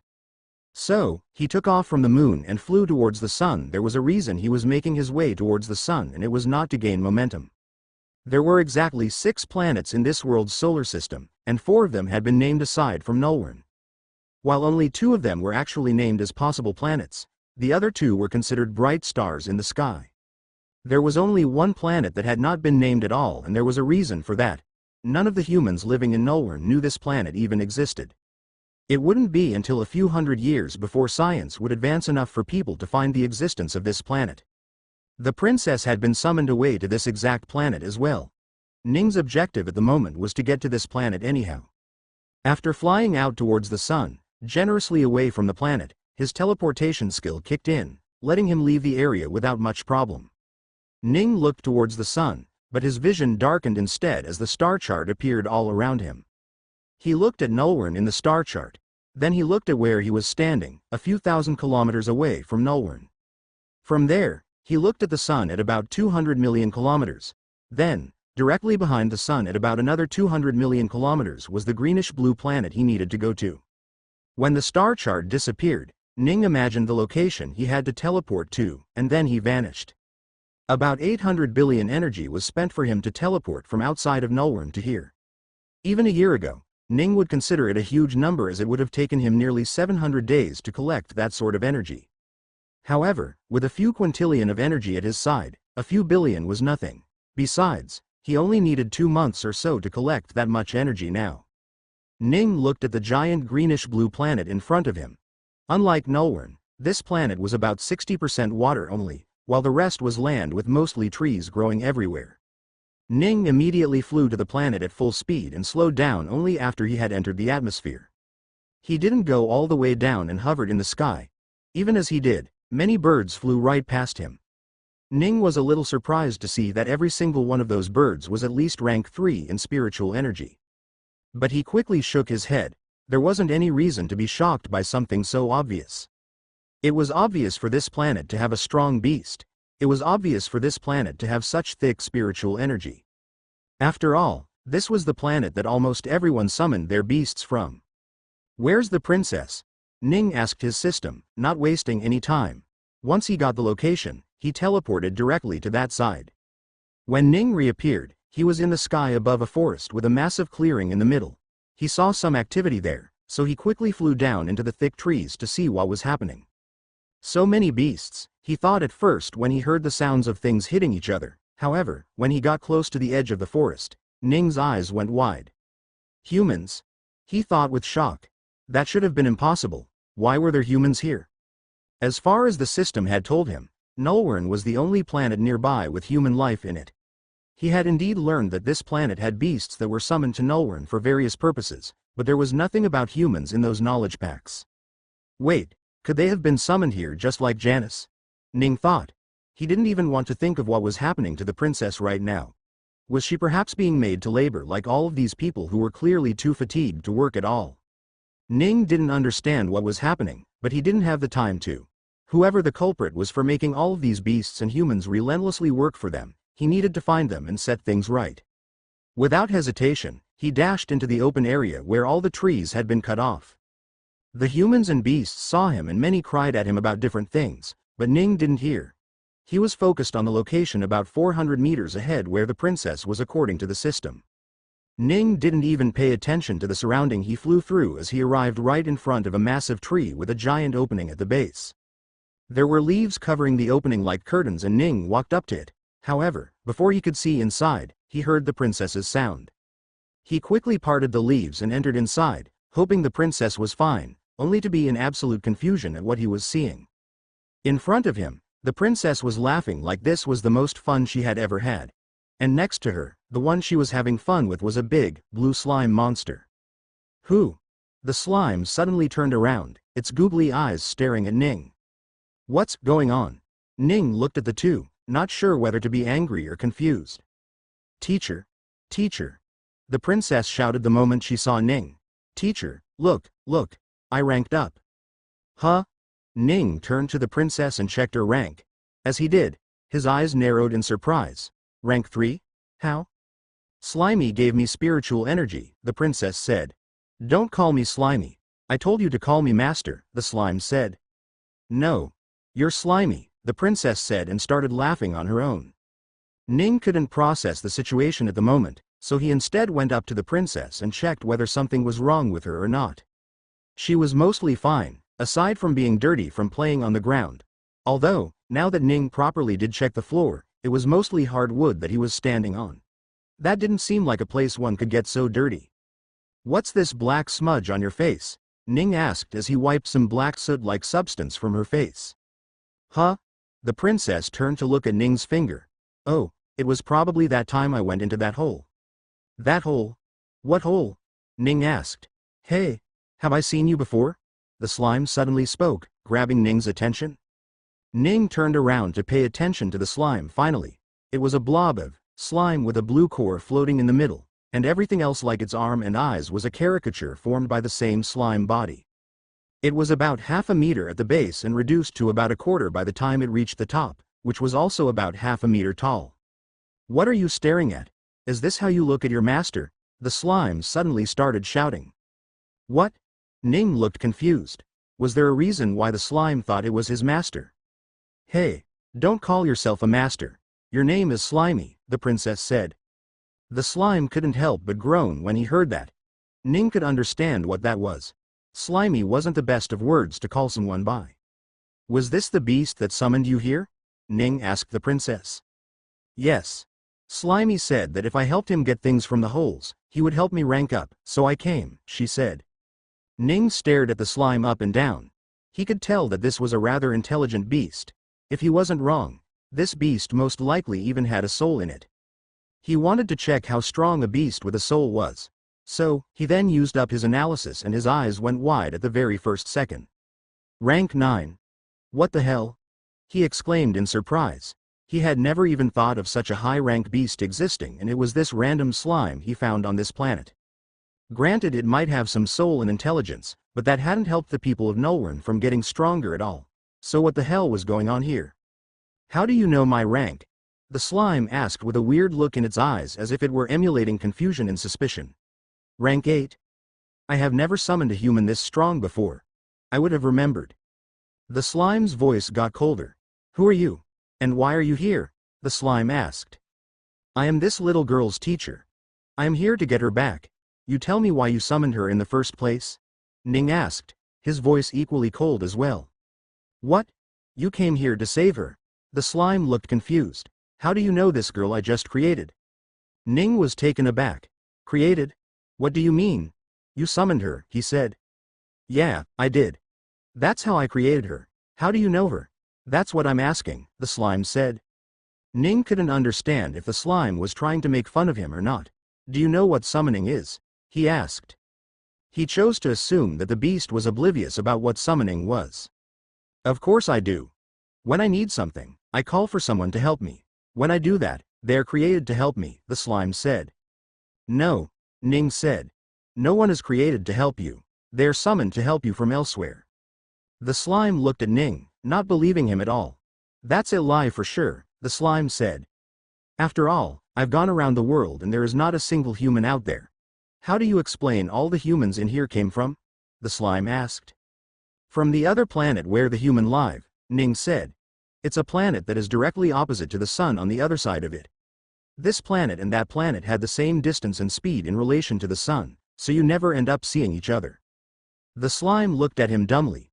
No way, is there really a planet out there with humans? The slime asked. Yes, now unsummon her right now, Ning said. The slime looked towards the princess but didn't unsummon her immediately. It wanted to learn more. What about all these people I've summoned to help me outside? Are they from that planet too? The slime asked. Yes, absolutely, Ning said. Just then a thought came to him that he hadn't thought for a while now, but seemed to ominously fit together. When did you start summoning these humans? Ning asked. The slime thought for a bit. About 2 years ago or something like that, it said. That was around the time I started to think of settling down. And how many have you summoned until now? Ning asked. The slime thought for a bit and said, 1342 humans. I thought so, Ning thought as he sighed. He was starting to realize the answer behind the mystery that had been there since he had come to Nulwern. He had realized the answer to the quest. He had found the missing people that were vanishing from all around the world. There was a troubling problem going around in the world in Nulwern. Before Ning had even come here, there were people already missing everywhere. Each summoning circle Ning had gone to, there was a global quest in it that mentioned something about missing people and needing help finding them. Ning hadn't bothered with it since people that did disappear were mostly from the other side of the planet which he hadn't gone to and had simply assumed that those that were missing were on that side. So, no matter how urgent the quest looked, he had never taken it. However, now he was coming to realize that it wasn't something that was happening because of a random group of people kidnapping people, but rather this slime monster that was summoning them for something. Ning sighed. These people have been away from their family and loved ones for nearly 2 years. Do you know how much trouble you've caused them? He asked. The slime's hands moved to grab its head in worry. I didn't know that. I thought I was creating humans, the slime said. You summoned 1340 people and did none of them ever tell you that they had families? Or that they wanted to go back? Ning asked. Well, I didn't talk to them at all, the slime said. I summoned them for the help I needed and then, I never saw them again. Oh God, I should return them, shouldn't I? Yes, Ning said. Do it quickly. Ning turned towards the princess and said, Listen, tell your mother you are fine and that I am fine too. I will see you later, okay?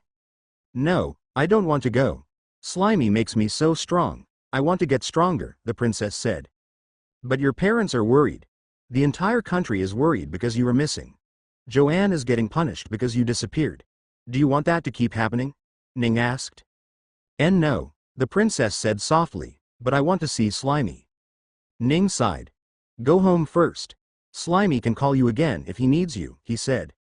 Oh, okay, the princess said after realizing that she could come back whenever she wanted. Slimy, send me home. Yes, not just you. I need to send everyone home, the slime said. The slime's fingers moved for a bit and a summoning circle appeared below the princess's feet. Ning read the circle and couldn't believe that she was rank 3 so easily. She could have probably grown to a higher level if the slime had given her more. The princess waved her hands in goodbye and the slime did so too. Once she was gone, Ning finally turned to look at the slime. All humans are gone, the slime said. Do you think I should let go of the beasts too? Did you summon them too? Ning asked. Well, not exactly, I guess, the slime said. I met them and after meeting them I tamed them. Sometimes I tamed a single beast, sometimes it was a whole pack of beasts. So none of them were actually teleported here from someplace else? Ning asked. No, every beast was someone I found while roaming around the world, the slime said. I guess it's fine then, Ning said. You don't have to worry about it. Although, what exactly were you planning to do with so many beasts? Nothing, the slime said. I just kept roaming around the world and they either tried to attack me or told me I was great because of my high rank. Either way, the result was they wanted to be my subordinates and so I tamed them. Did a summoning circle form beneath them when you tamed them? Ning asked. Yes, the slime said. So, I don't need to let go of them, right? I don't think you do, Ning said. Although what do you plan by keeping them? You have them now so you need to do right by them. I know, the slime said. That's why I had to summon humans in the first place. Oh, why is that? Ning asked. Now that he thought about it, he still didn't really know why the princess exactly was summoned here. It's the things outside. I needed them to build those, the slime said. Outside. Ning turned around to look at the leaf curtain that was blocking the view outside. He remembered seeing a giant opening with the trees cut down. There were humans working there as well as beasts, but aside from that, what was there exactly again? He was in such a rush that he had basically flown straight to this hollow tree where the princess was and hadn't even seen what was outside. He walked up to the curtain and pushed it aside to walk outside. It was afternoon here on the planet, so it was very bright outside. The first thing Ning saw after coming out was the giant opening he remembered. Only it was much larger now that he was carefully inspecting it. It was enough to house a small village here. He ignored the confused beast who must have been troubled because the humans had randomly disappeared around them. Instead, he looked at the things they were building. Those structures, were those houses? You're building houses here? Ning asked. Yes, the slime said.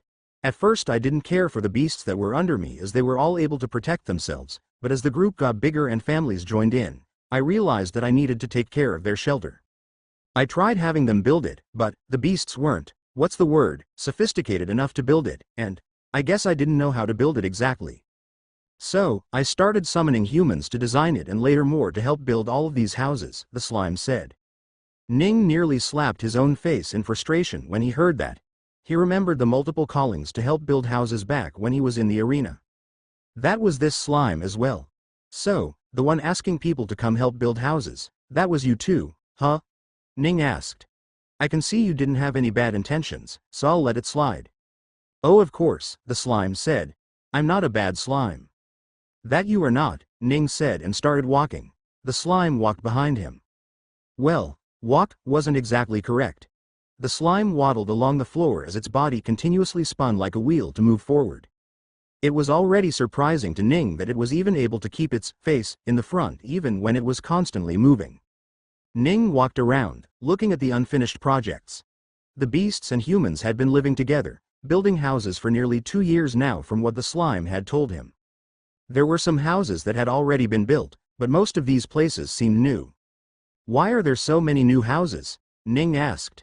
Oh, actually when I first summoned humans, I didn't account for them in the numbers to have houses for, so I needed to make more. To help in that, I summoned more humans and I needed more houses, so I summoned more humans, and so on and so on. Before I knew it I had about 3,000 total subordinates, all of who needed houses and I had to help them build them. Ning sighed. Despite being a rank 9 beast, the slime was actually quite dumb. Speaking of which, how old are you? Ning asked. Me? Let's see. 3 years, the slime said. Ning stopped. Wait, what? 3 years? Are you sure you're not counting wrong? He asked. No, it has been about 1100 days since I was born in this world, the slime said. In this world? Ning looked towards the slime. Do you know about other worlds?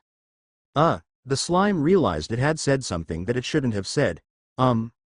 Did you reincarnate? Ning asked. What? No, nonsense. WHWH, who even asks this sort of question? The slime spoke up. Ning smiled. Then how did you get to rank 9 in just 3 years? He asked. The slime was unable to answer at all. Ning used his omni analysis on the slime. Instantly, he received information on everything the slime had, or ever done. Oh, a system, huh? Quite impressive, Ning said. Wah, what? How do you know that? Who are you? The slime started getting suspicious. Don't worry. I am similar to you too, Ning said. I have a system too, just like you. And I was reincarnated as well. The slime got a little less defensive. Really? It asked. Yes, Ning said. I died because a zebra kicked me. What about you? Wait, a zebra kicked you? The slime snickered. Really? Don't laugh. They are surprisingly deadly creatures that you should be careful around. I had only been in the zoo for a few months, so I kinda screwed up. Well, I don't think there was my fault there. Wait, a zoo? Not even in open ground or in the jungle when hunting? You died in a zoo? The slime started laughing. Ning was a little angry, but at least the slime was getting a little less defensive. So, how did you die? Ning asked. The slime got silent. Ning looked at it to see why it was hesitating when he realized the slime was quite sad. Something wrong. You don't have to tell me if it's a troubling memory, Ning said. The slime put on a tragic smile. My father, he used to be rich, very rich, the slime said. But then he died in a car accident and the inheritance was left to be divided amongst my stepmother, my stepbrother, and me. I guess you can see where I'm going with this, the slime said. They killed you? Ning asked. Well, my stepbrother did, but I suppose my stepmother was in on this too. Well, why wouldn't she be? She would get a million Firazes too after that, the slime said. I'm sorry, Ning said. No, I'm sorry. I shouldn't have laughed at you. In a way, you were much luckier than me. You didn't have to see the dark side of your family, the slime said. Ning sighed.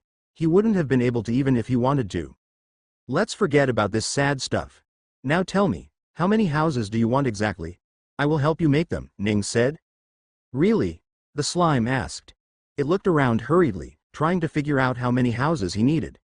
Well, I have about 1,700 beasts, so I will need about 80 buildings that can house 20 or so beasts each, the slime said. 80? Ning didn't know what to say. There were already houses built, so maybe he needed some less. System. Check the resources here and give me an estimated data on if we can fit all 1,700 of this slime's subordinates in houses that can be built from those resources, Ning asked. The system analyzed for a second and returned with an answer. Ooh, nice, Ning thought. Then he turned back to the beast. I can make 42 houses that should be able to fit them all. They would be more like shelters than exact houses, but the beast won't mind, right? He asked. Of course not. Anything is better than nothing, the slime said. What about you? Do you want me to make you a separate house or do you want to continue living in that old tree? Ning asked. The slime looked at the tree, then the beasts, then finally toward Ning. I don't know if I want to live here at all now, the slime said. Huh? Ning gave him a confused face. I want to go live with the humans. You want to come with me back to the other planet? Ning asked the slime. The slime was clearly contemplating its words as its face was scrunched up in thoughts and didn't even look towards Ning at all. When it was finally done thinking, it looked around the field towards the many beasts that were working, as per its orders. The beasts have treated me well. Great even. I love them very much and do care for them a lot. However, they don't give me what I want, intelligent conversations. They are intelligent in their own right, but their servitude towards me stops them from being overly familiar and speaking their minds around me, even if they were intelligent enough. As far as I know, the only beasts intelligent enough to properly converse are usually too high-ranked and too pompous to try and talk with seemingly weaker beasts like me, the slime said. Ning understood what the slime was saying to a certain extent. It was bad enough to be alone, but when you did find a company, and you didn't even get to talk with the other person, it just sucked. If only I knew the humans were actual humans with actual lives. I would have tried to talk to them, the slime sighed. Alas, I thought they were something my system created out of nothing and didn't even engage with them. So are you certain? Ning asked again. Do you really want to leave? The slime sighed and nodded. Yes, I do want to leave. Please go back to the planet and summon me. I will accept any sort of deal you have for me, the beast said. Ning looked at the slime with a weird grin on his face. He then turned towards the beasts that were out in the open and asked. What about those beasts? Do you not want to bring them back with you? Ning asked. What? The slime turned toward Ning. How can I bring them back with me? Can I summon beasts that I have already bonded with? No, that's not possible, Ning said. But I wasn't suggesting you to summon them over there. Rather, I am not even going to you there myself. How? The slime asked. We're going to fly there, Ning said. Easy, right? Fly. The slime turned to look at the sky. How will we breathe? We're not going to fly just like this, of course. We are going to use a spaceship, Ning said. You ever rode on a spaceship before? Spaceships? Ships that sail in space? I've never even heard of one before, let alone experienced it, the slime said. How advanced was your world? Ning asked. What was the latest discovery that was surprising everyone? Latest discovery, let's see, the slime thought. Oh right, there was this one guy that used some sort of glass to put lightning through and create light that would shine even at night. Oh, you only just created a bulb, huh? That's not as advanced as I had assumed your world to be, Ning said. Although, the planet we are going to go to is even less developed than that. Well, as long as the humans are smart enough, I don't really mind if they haven't even created the wheel yet, the slime said. Ning nodded. So, to reiterate, I have a spaceship that I will fly you back to that planet. However, I can't fit way too many beasts in there, he said. How many? The slime asked. About 200 at most. That too will cram the spaceship quite a bit, he said. What about the rest? I will have to leave behind nearly 1,500, won't I? The slime asked. Ning shrugged. I'm sorry. I don't have much show, he paused. Stupid, he called himself. I'm so goddamn stupid. Huh? What's going on? The slime asked. Nothing, sorry. Just one of the times when my brain stops working, Ning said. Anyway, you don't have to worry about choosing only 200, we can bring all the beasts back with us. We can? Okay, that's good. But is your spaceship big enough to fit them all? I thought you said it was only about 200 beasts that could fit here, the slime asked. Yes, it still can only fit 200 beasts. That hasn't changed. What I realized is that we can just do multiple trips, Ning said. Huh? Multiple trips? You can do that? I thought this other planet was far away, right? Didn't you say it was on the other side of the sun? The slime asked. Yes, don't worry about that. I have a way to fix that. Go tell your beasts to get ready. We'll be leaving in just a few minutes. Meanwhile, I think I have a job to do, Ning said. The slime nodded and gathered the many beasts that it had managed to tame and started explaining things that were happening to them. I am going to leave with that man to a new world. I don't know how well this world treats beasts like us, but I can promise you I will take care of you. Still, those of you who want to stay behind, I will allow it. Choose, the slime said.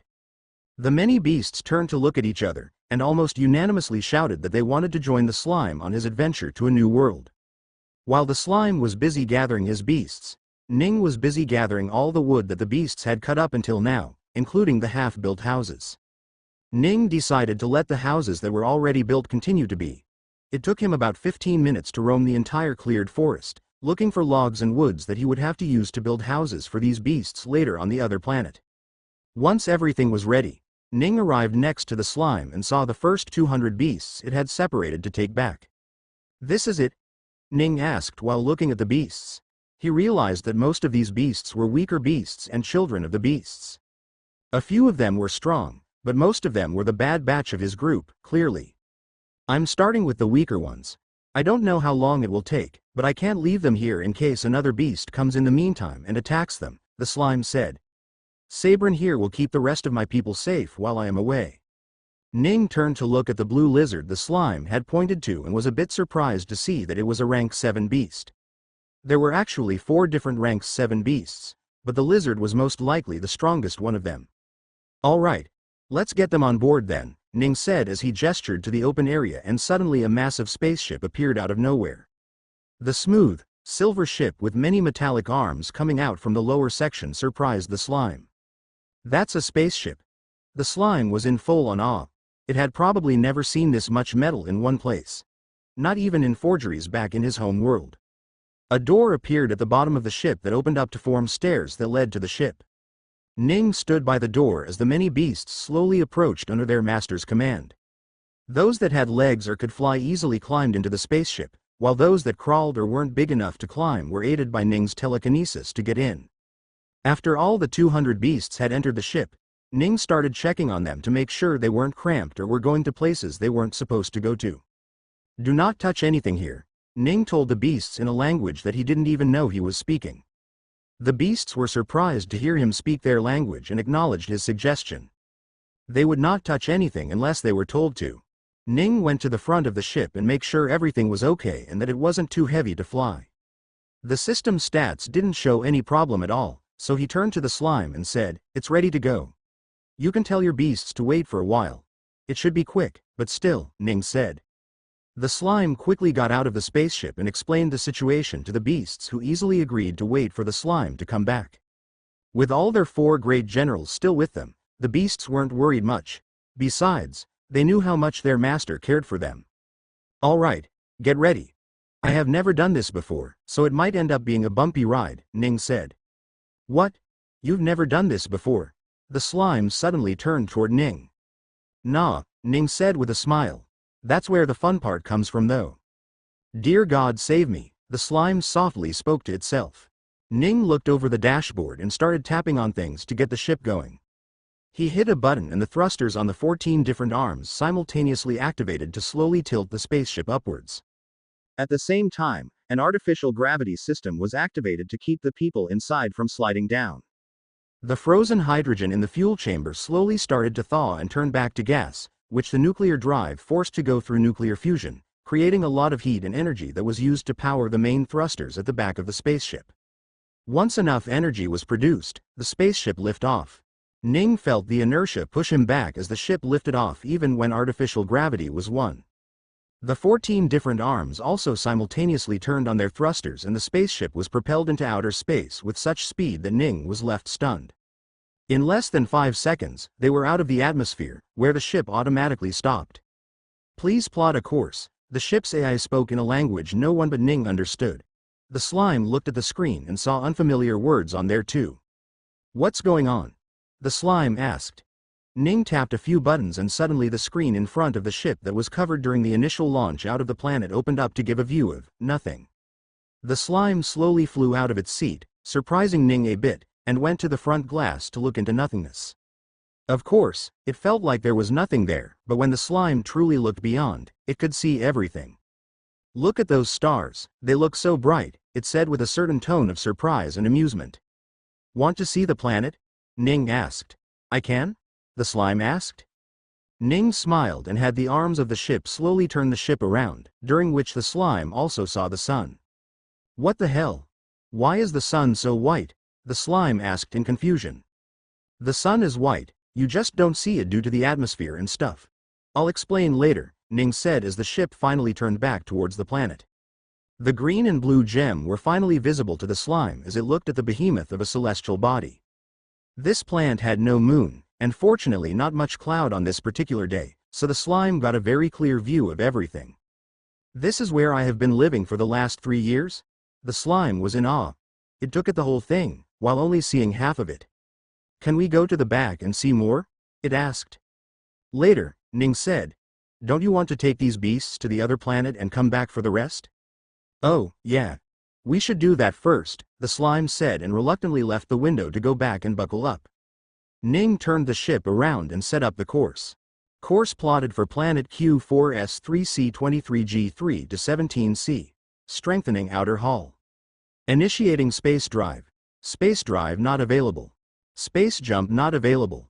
Initiating light emission. Checking all systems. All systems except space drive are functional. ZSS Unity 3 is ready to leave. Go, Ning said as he pressed a button on the dashboard. At that very moment, the propulsion system activated to the fullest and the ship moved. The moment the ship moved, Ning could tell it was something special. It zipped at a speed he didn't think was possible. He quickly switched his body to the entire ship and looked around. What he saw shocked him. The speed was so fast that the planet they had just left behind was nothing more than a small blue and green marble in the distance. At the speed they were going, it wouldn't take more than 20 minutes to reach the sun, meaning that in under an hour, they would arrive on the other planet. What sort of speed is this? Just how fast are we going? Ning wondered. Whoa, that is so fast, Ning thought to himself. He could likely reach a higher speed now if he had the time and was willing to spend all the energy he had, but this speed was achieved by just fusing hydrogen. Hydrogen? Ning could create that with a fraction of the energy he gathered every day, and somehow this ship was using exactly that to travel a distance that would require months of energy for him. In fact, from the very start, before he even brought the ship out, he had been planning to switch body with the ship and teleport it back to Nulwarn. However, now that he was moving, he didn't feel the need to. At least, he didn't need to spend 2 to 3 months worth of energy just to bring these beasts to the other planet. He returned back to his body and heard the slime murmur to himself how he was most likely dreaming at the moment. Are we going to die? The slime asked Ning suddenly. No. Why do you think that? He asked. Won't we get burned? We're going directly towards the sun after all, the slime said. Oh, we're not going to the sun, but close to it. The ship will fly around the sun at a distance where the hit won't affect its performance. Then, we'll use its gravity to curve the ship's path and go towards Nulwarn, Ning said. Nulwarn? The slime looked at him with a confused face. Ah, it's the planet's name. Did I not mention it before? Ning asked. I don't know. I'm having a hard time remembering everything you were telling me, the slime said as it looked around. Everything is so overwhelming. I see, Ning said and pressed a button on the dashboard. Metal sheets moved up front to block the windows of the spaceship. Then, he checked something. Okay, so we have about 50 minutes before we reach Nulwarn. If you are getting overwhelmed, then let me help you understand where you are being overwhelmed.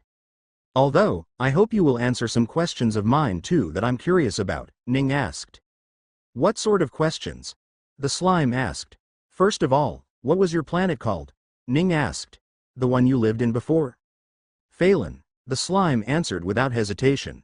I see, Ning nodded and quickly checked with the system to find that this young man had actually died in the Milky Way galaxy as well. Then can you tell me the name of your system? Ning asked.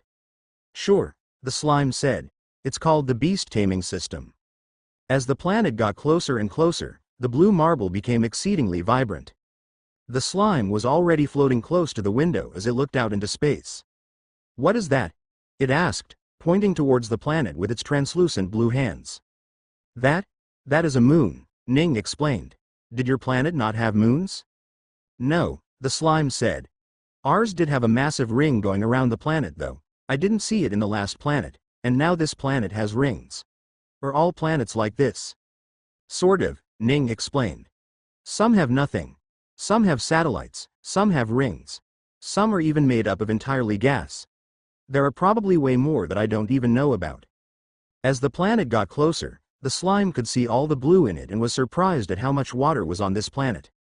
As the spaceship entered the planet's atmosphere, it slowed down heavily as the thrusters immediately started doing their job. At the same time, Ning quickly spoke with the system to figure out where they could land so the beasts could live on their own.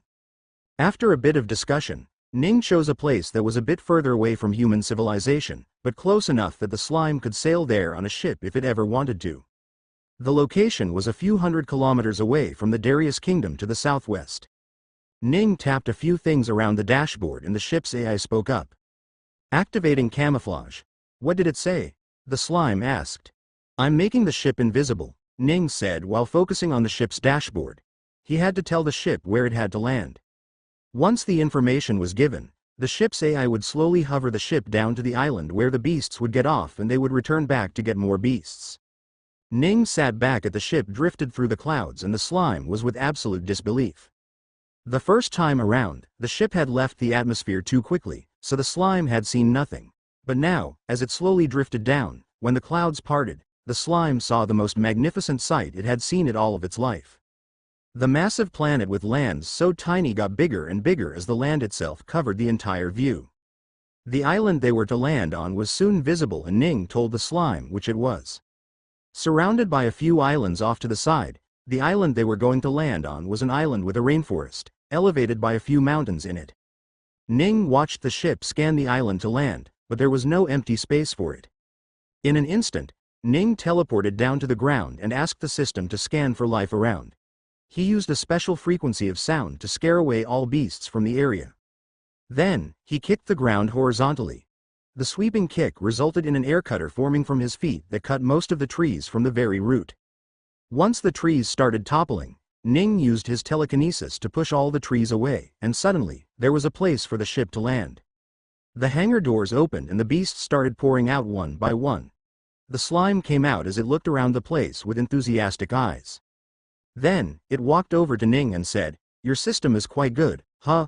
You cleared this place so easily." "I'm sure you could do this too," Ning said. The slime shrugged, not bothering to argue on that topic. "Keep looking around. Have your beasts get used to the surrounding. The sun should be setting any time now, so our next few trips will have to be during nighttime here," Ning said. "Oh, I didn't realize it was close to evening time already," the slime said as it looked at the sky that was slowly turning from blue to purple. "Do what you have to for a few minutes, okay? I'll return soon," Ning said and disappeared. He arrived back in the streets of the Darius Kingdom. Since it was nighttime now, no one noticed him when he popped up in the streets out of nowhere. Not just that, it was also raining, so not many were in the streets to begin with. Ning quickly made his way to the palace and was allowed entry. Then, he went to see the princess and found that she was with her parents. "Teacher, you're back," the princess said the moment she saw him. "Oh, did you get back here fine? Did you have any problem?" Ning asked. The princess shook her head. "I was back in my room the moment the slime unsummoned me, teacher," she said. "What is she talking about?" the king asked. "She keeps saying she was summoned by a slime to make houses. What sort of nonsense did she go through?" Ning sighed. "Do you remember the missing person report that was popping throughout the world?" he asked. When the two royals nodded, Ning explained that it was because of the slime that had summoned the princess. Ning explained that the slime didn't have any particular bad intentions, but the parents of the kidnapped princess were reluctant to believe that. "Teacher, where is Slimy?" the princess asked. He's near, why? Ning asked. Can I go see him now? She asked. You want to see this slime? The king asked angrily. Yes, the princess said. I only came back because teacher said you were worried about me. Now that you know that you don't have to be worried, can I go? No. The queen said without hesitation. She did not like the idea of her daughter going to visit a beast that she knew nothing about. But he's a good beast, and I like playing with him, the princess protested. How about this, princess? Ning spoke. Slimy is a little busy today, so I will bring him to visit you tomorrow, okay? As the planet got closer and closer, the blue marble became exceedingly vibrant. The slime was already floating close to the window as it looked out into space. What is that? It asked, pointing towards the planet with its translucent blue hands. That is a moon, Ning explained. Did your planet not have moons? No, the slime said. Ours did have a massive ring going around the planet though. I didn't see it in the last planet, and now this planet has rings. Are all planets like this? Sort of, Ning explained. Some have nothing. Some have satellites, some have rings. Some are even made up of entirely gas. There are probably way more that I don't even know about. As the planet got closer, the slime could see all the blue in it and was surprised at how much water was on this planet. As the spaceship entered the planet's atmosphere, it slowed down heavily as the thrusters immediately started doing their job.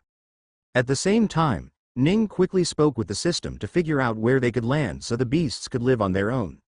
After a bit of discussion, Ning chose a place that was a bit further away from human civilization, but close enough that the slime could sail there on a ship if it ever wanted to. The location was a few hundred kilometers away from the Darius Kingdom to the southwest. Ning tapped a few things around the dashboard and the ship's AI spoke up. Activating camouflage. What did it say? The slime asked. I'm making the ship invisible, Ning said while focusing on the ship's dashboard. He had to tell the ship where it had to land. Once the information was given, the ship's AI would slowly hover the ship down to the island where the beasts would get off and they would return back to get more beasts. Ning sat back at the ship drifted through the clouds and the slime was with absolute disbelief. The first time around, the ship had left the atmosphere too quickly, so the slime had seen nothing. But now, as it slowly drifted down, when the clouds parted, the slime saw the most magnificent sight it had seen in all of its life. The massive planet with lands so tiny got bigger and bigger as the land itself covered the entire view. The island they were to land on was soon visible and Ning told the slime which it was. Surrounded by a few islands off to the side, the island they were going to land on was an island with a rainforest, elevated by a few mountains in it.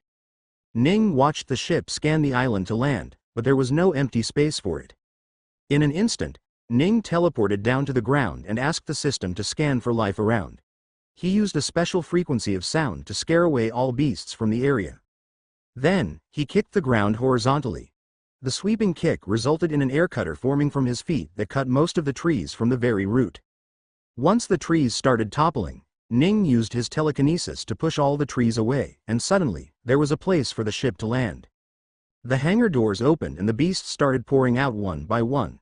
The slime came out as it looked around the place with enthusiastic eyes.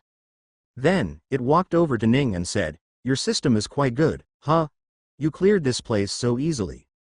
"I'm sure you could do this too," Ning said. The slime shrugged, not bothering to argue on that topic. "Keep looking around. Have your beasts get used to the surrounding. The sun should be setting any time now, so our next few trips will have to be during nighttime here," Ning said. "Oh, I didn't realize it was close to evening time already," the slime said as it looked at the sky that was slowly turning from blue to purple. "Do what you have to for a few minutes, okay? I'll return soon," Ning said and disappeared. He arrived back in the streets of the Darius Kingdom. Since it was nighttime now, no one noticed him when he popped up in the streets out of nowhere. Not just that, it was also raining, so not many were in the streets to begin with. Ning quickly made his way to the palace and was allowed entry. Then, he went to see the princess and found that she was with her parents. "Teacher, you're back," the princess said the moment she saw him. "Oh, did you get back here fine? Did you have any problem?" Ning asked. The princess shook her head. "I was back in my room the moment the slime unsummoned me, teacher," she said. "What is she talking about?" the king asked. "She keeps saying she was summoned by a slime to make houses. What sort of nonsense did she go through?" Ning sighed. Do you remember the missing person report that was popping throughout the world?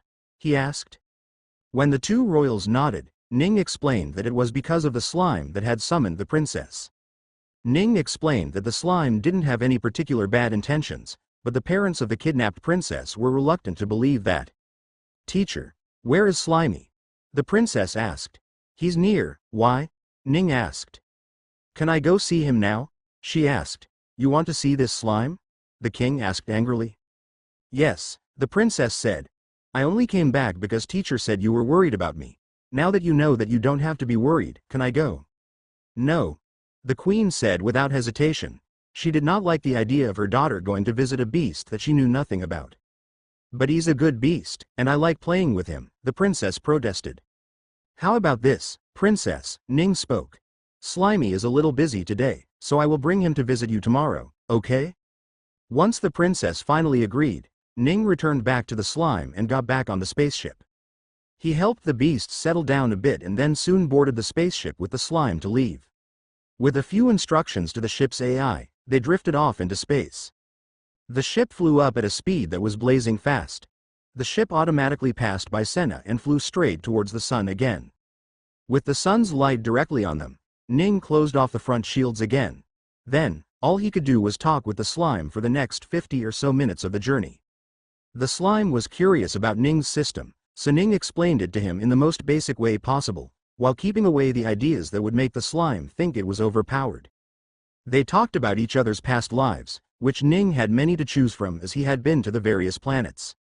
He still chose to talk about Earth, as no matter where he went, he still compared everything to Earth in his mind. There was a time when he couldn't do that after forgetting about Earth, but now that those memories were perfect in his mind, he always compared everything to Earth. If anything wasn't as developed as Earth, he considered it not modern. If anything was more developed than Earth, he considered it futuristic. As the two of them kept on talking, they were disturbed by a notification that the ship's AI quickly informed them about. You have a message from FRS Icefall. Would you like to view it? The AI spoke. FRS. Ning was a little confused about what it was. Open it, he asked. Suddenly, the window they were viewing the outside with, which was currently closed, suddenly acted as a viewing screen. A video popped up on it and started playing.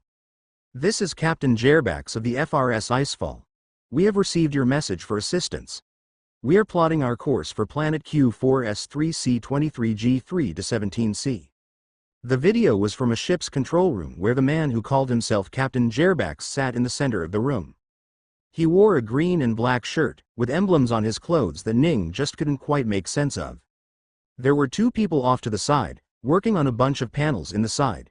A few people walked by behind him in red shirts, but their faces were too blurry to get a good look at. Estimated time of arrival is 10 years. Please go into cryo sleep until then if you can. If you can't, try to survive on your own. We will definitely rescue you, the captain said. Ning looked at the captain again closely. He was definitely a human from what he could see. The man had dark skin, long black hair, slightly brown eyes, and even a bit of stubble on his chin. However, Ning couldn't ignore the tail that was moving behind the captain at all. That was perhaps the most distracting thing in the whole video. That man has a tail. Weird, the slime said from the side. And you are slime. I don't think you get to judge here, Ning said. Hey, damn it, the slime frowned a bit, making Ning laugh. Captain Jerbax of FRS Icefall out. The video ended and the screen from the window disappeared at once. What was that? The slime asked. What did that man say? Ning shook his head. It's just something for me, nothing you have to worry about, he said. 10 years huh? Ning thought. He didn't think it would take them this long to arrive, but when he thought about it, even with the ship Ning had at the moment, it would take him nearly 7 years to reach the closest star system in this galaxy. The rescue ship arriving in just 10 years meant they were likely going to use up a lot of space drive to get to him. Ning wondered how big of a stone they must have been using to get to him. He couldn't help but feel a bit guilty too. Whatever, he thought. I need to get back to Kumiya as soon as I can, he thought. Ning told the system to keep track of the time for him and quickly forgot about the rescue mission that was put underway for him. The slime asked a few questions, but Ning sidestepped them, not telling it what was going on. He didn't think it was a good idea to strip the slime away from a planet that it was so suited to live in and take it someplace that was clearly not intended by the creator that made this system. Without spiritual energy, the slime could likely not be of much use in the other worlds, so it was better to keep this bit of information from it. Ning did however have the system pass on that message to Taran, who was doing his own thing in the part of the world that cared more about summoning. Since Ning only had 10 years left on this planet now, he decided to speed up his journey and go visit the other places as soon as he could. Half an hour after the video was received, Ning and the slime arrived back on this nameless planet and flew down to the surface where they met up with the 1500 beasts. It had been 2 hours since they had left, so the sun was about a few hours away from setting. By the time they returned next, the sun would very much likely be setting, and the next time after that, it would be completely dark. The slime had the next 200 beasts line up and quickly board the ship. Ning told them the same thing he had to the other beasts to not go anywhere or touch anything. Once they were all settled down, Ning sat back on the seat at the front and plotted back the course again. A few seconds later, the ship was flying and on its way back to planet Nulwern again. After a couple of trips, Ning and the slime managed to bring back all of the beasts to Nulwern. By the time they were done, the sun was halfway into the sky. Ning couldn't help but sigh at the amount of time it had taken him. Of course, the job wasn't done yet. After all the beasts had arrived, he now had to help them build some houses and other facilities for them. Food and water weren't scarce as they were in a rainforest, but the atmosphere was very humid and some of these beasts desperately needed shelter or they couldn't live here at all. So, Ning used the lumber he had gathered in the other planet and had the system build houses using them. To his surprise, building these houses took him half the energy it had taken him to teleport to the other side of the sun. By the time he was done with it, it was full noon. The slime looked at the open area with a lot of buildings and couldn't help but feel a little emotional. It had been his dream to find housing for these beasts for nearly 2 years, and finally, it had been fulfilled. "Thank you, brother," the slime spoke up. "You don't need to thank me," Ning said. "I just helped because I like helping." Ning let the beasts be by themselves so that they could adapt to these surroundings. At the same time, the slime decided to go around the island, trying to befriend the monsters whose homes they had invaded and destroyed. He hoped he could even tame them and get them to live with them. Ning returned back to Arena only to find that it was late afternoon. He had already eaten on the ship, so he wasn't sure what he was even doing in the cafeteria. He spoke to the system and asked it to find Safandra. To his surprise, she was fighting against the beasts in the stage today. It seemed that the boss had decided to make her the next fighter in the man versus beast fight. Ning was watching her fight a lioness beast from high in the arena when he felt a tap on his shoulder. He turned around to find that it was one of the staff. "Yes?" he asked. "The boss wanted me to give this to you," the staff said and handed him a piece of paper. Ning looked even higher in the arena towards the tower at the side where the boss was watching the fight. He saw Ning look toward him and waved his hands in greeting. Ning gave a small smile and waved back before opening the paper to see what it was. "Oh, my earnings from yesterday," Ning said out loud in surprise. He had completely forgotten about it. 14,000 huh? He thought.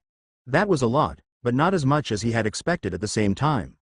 Well, it's an easier way to earn than teaching the princess, Ning thought when suddenly his face went blank when he realized something. The princess was now a rank 3 summoner. Meaning that his quest from the summoning circle to have the princess do a rank 2 summoning was just a moment away. So soon, he thought, not knowing what else to think. He had hated the idea of teaching a little kid about summoning, but now he was quite attached to her. He couldn't think of not teaching her anymore, at least, not without having a sour feeling grow in his heart. He sighed. "I'm surprised I haven't gotten used to this by now," he thought. Having left so many people behind, it was truly a surprise that he could still feel bad when he thought of farewells. "Well, this isn't a true farewell," he said to himself. "Not yet at least. 10 years from now would be his true farewell. A time when he would have to leave for real. At that time, he would have to say goodbye for one last time, again." Ning remembered his close friends and acquaintances from Vilmore. It was very much likely that they had all died by now given how much time had passed. He remembered Genesis, a planet he had left behind not long ago. But it was 2 galaxies away from here now, in the other direction from where he was going. He didn't even know if he would make it back there before the people he left behind there were already dead. Ning waited for the fight below to be over before going to find Safandra. She had just finished talking to the boss and was happy to wait to learn how much she had earned. "I have a small bad news, and a big good news for you," Ning said the moment she came up to him. Oh, what's the bad news? She asked, waiting patiently and hoping it wasn't that bad. I didn't get to recharge your pearls yesterday, Ning said. I got quite busy. What the hell? That's not even bad news. Stop terrifying me, Safandra said. Ning chuckled a bit. What's the good news then? She asked. The good news is that we can leave here anytime we want now, Ning said. Leave here? The arena? She asked. No, the kingdom, Ning said. Rather this entire hemisphere and go to the one where summoning is much more prevalent. I see, Safandra said. She didn't sound as happy as Ning would have thought her to be. She sighed. I guess it's about time to move on to newer things, she said. When do we leave? Your choice, Ning said. Safandra nodded to herself. In a week then, she said. A week, huh? Ning thought. That was indeed just the right amount of time to get done with things here in this country. All right, 1 week, he said and left her be. Now, it was time for him to go watch his disciple graduate from under his teaching. Ning arrived at the palace as the sky was turning orange. The setting sun reminded him how late he was, but that did not matter now, did it? The guards led him inside without any hesitation and Ning went to talk with the king for a bit. After that, he soon reached the princess who had been waiting for him since waking up this morning. Teacher. She shouted and ran up to him. Why are you so late? Where's Slimy? Slimy? Oh, right. Only then did Ning remember that he had promised her yesterday to have her meet the slime again. He's with his people for now. You can meet him after you pass a little test of mine in front of your parents, Ning said. A test? What sort? She asked. You'll see soon, Ning said and brought her to the palace hall where the king had been expecting them.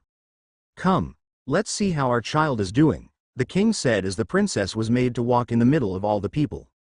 She felt a little embarrassed and tried to hide behind Ning, but Ning pushed her forward. It's okay. They're all here to cheer you, he said. Cheer me? For what? The princess asked. For when you pass the test, Ning said. Are you sure she can do it? The king asked, still a little suspicious as not even a month or two ago, the princess didn't even know how to use her spiritual energy. I'm confident, Ning said and turned to the princess. You need to summon the strongest beast that wants to come to you here. Strongest beast? Okay, the princess nodded and closed her eyes. The king, the queen, the court officials, Joanne, and even Ning held their breath as they waited for the princess to summon something. They waited for a while before the princess was finally able to bond with a beast to summon. Ning wanted to look at the summoning circle in front of the princess to see whether she succeeded or not, but his attention was stolen away by the princess's hair which changed color. The dark red hair slowly bleached out as it turned to light red, before becoming orange. Ning thought that was where it would stop, but the orange hair then paled even further before ending up a golden yellow. The princess was now a blonde summoner. She was 3/7 of the way towards becoming a strong summoner. At the same time, the beast was summoned and Ning finally turned toward it. The beast looked like a leopard, or at least it was in that category. It was a feline beast with a clouded pattern on its body that was black. The rest of the fur that wasn't black to Ning's surprise entirely red. The leopard beast had 3 tails that kept moving around. It growled as it looked around the room. They are friends, the princess said to the beast, and it quieted down. Ning continued looking at the beast and saw something weird on its back. Hidden in its fur was a patch that was covered in dragon-like scales, which were fully crimson in color. The only part of the beast that was anything other than red or black were its eyes, which had a yellow iris that stared at everyone. The king looked at the beast closely and was surprised that it did look like his daughter had succeeded. Still, to be absolutely sure, she had to do a couple of things. Make the beast move around you, the king asked his daughter. Okay, the princess said jovially. Kitty, can you move around me? The leopard growled at being called Kitty, as it understood what it meant through the connection they now had with each other. Still, it was bonded to follow her commands, so it did as asked. It moved around her, doing absolutely as little as it could in the process. The people around the room nodded when they saw that. She was indeed in control of the beast, and from the looks of it, it was a strong beast too. However, there was one more thing it needed to do. Have it use some skills, the king said. The princess thought for a bit as she went through the information she had on the beast's skills. Oh, Kitty, use blood shadow, she said. The leopard growled and suddenly the scales on its back straightened up like the quills of a porcupine in danger. When it opened, Blood suddenly poured out from its back and pooled next to it. In another moment, the blood suddenly turned to look just like the beast. The king looked in awe. It was a doppelganger technique that used the blood element. He was shocked to see that his daughter had summoned something that could use the elements, which meant it was higher than a rank 2 beast. The blood leopard that she had summoned was a rank 3 beast. Amazing. The queen was the first to speak. Not only did she find it amazing that her daughter's hair was already golden at just 6 years old, but also that she had already become a rank 3 summoner. She could only imagine what heights she could reach if she taught her some of her own knowledge. Truly amazing, the king said as well. Then, everyone in the room started cheering for the princess. The princess was a little surprised by the cheer and nearly backed away, but Ning caught her by the shoulder and patted her head. "Good job," Ning said. "I did good?" she asked. "Very good," Ning said. He then brought out a piece of paper from his storage and brought it to the king. "I suspect you will have to sign that now," Ning said. The king looked at the paper and realized what it was. It was the quest he had put up in the summoning circle. Since Ning had fulfilled it, his job here was done. "You have indeed done what you had come here to do," the king said as he signed the paper. "You no longer have to teach my daughter anything."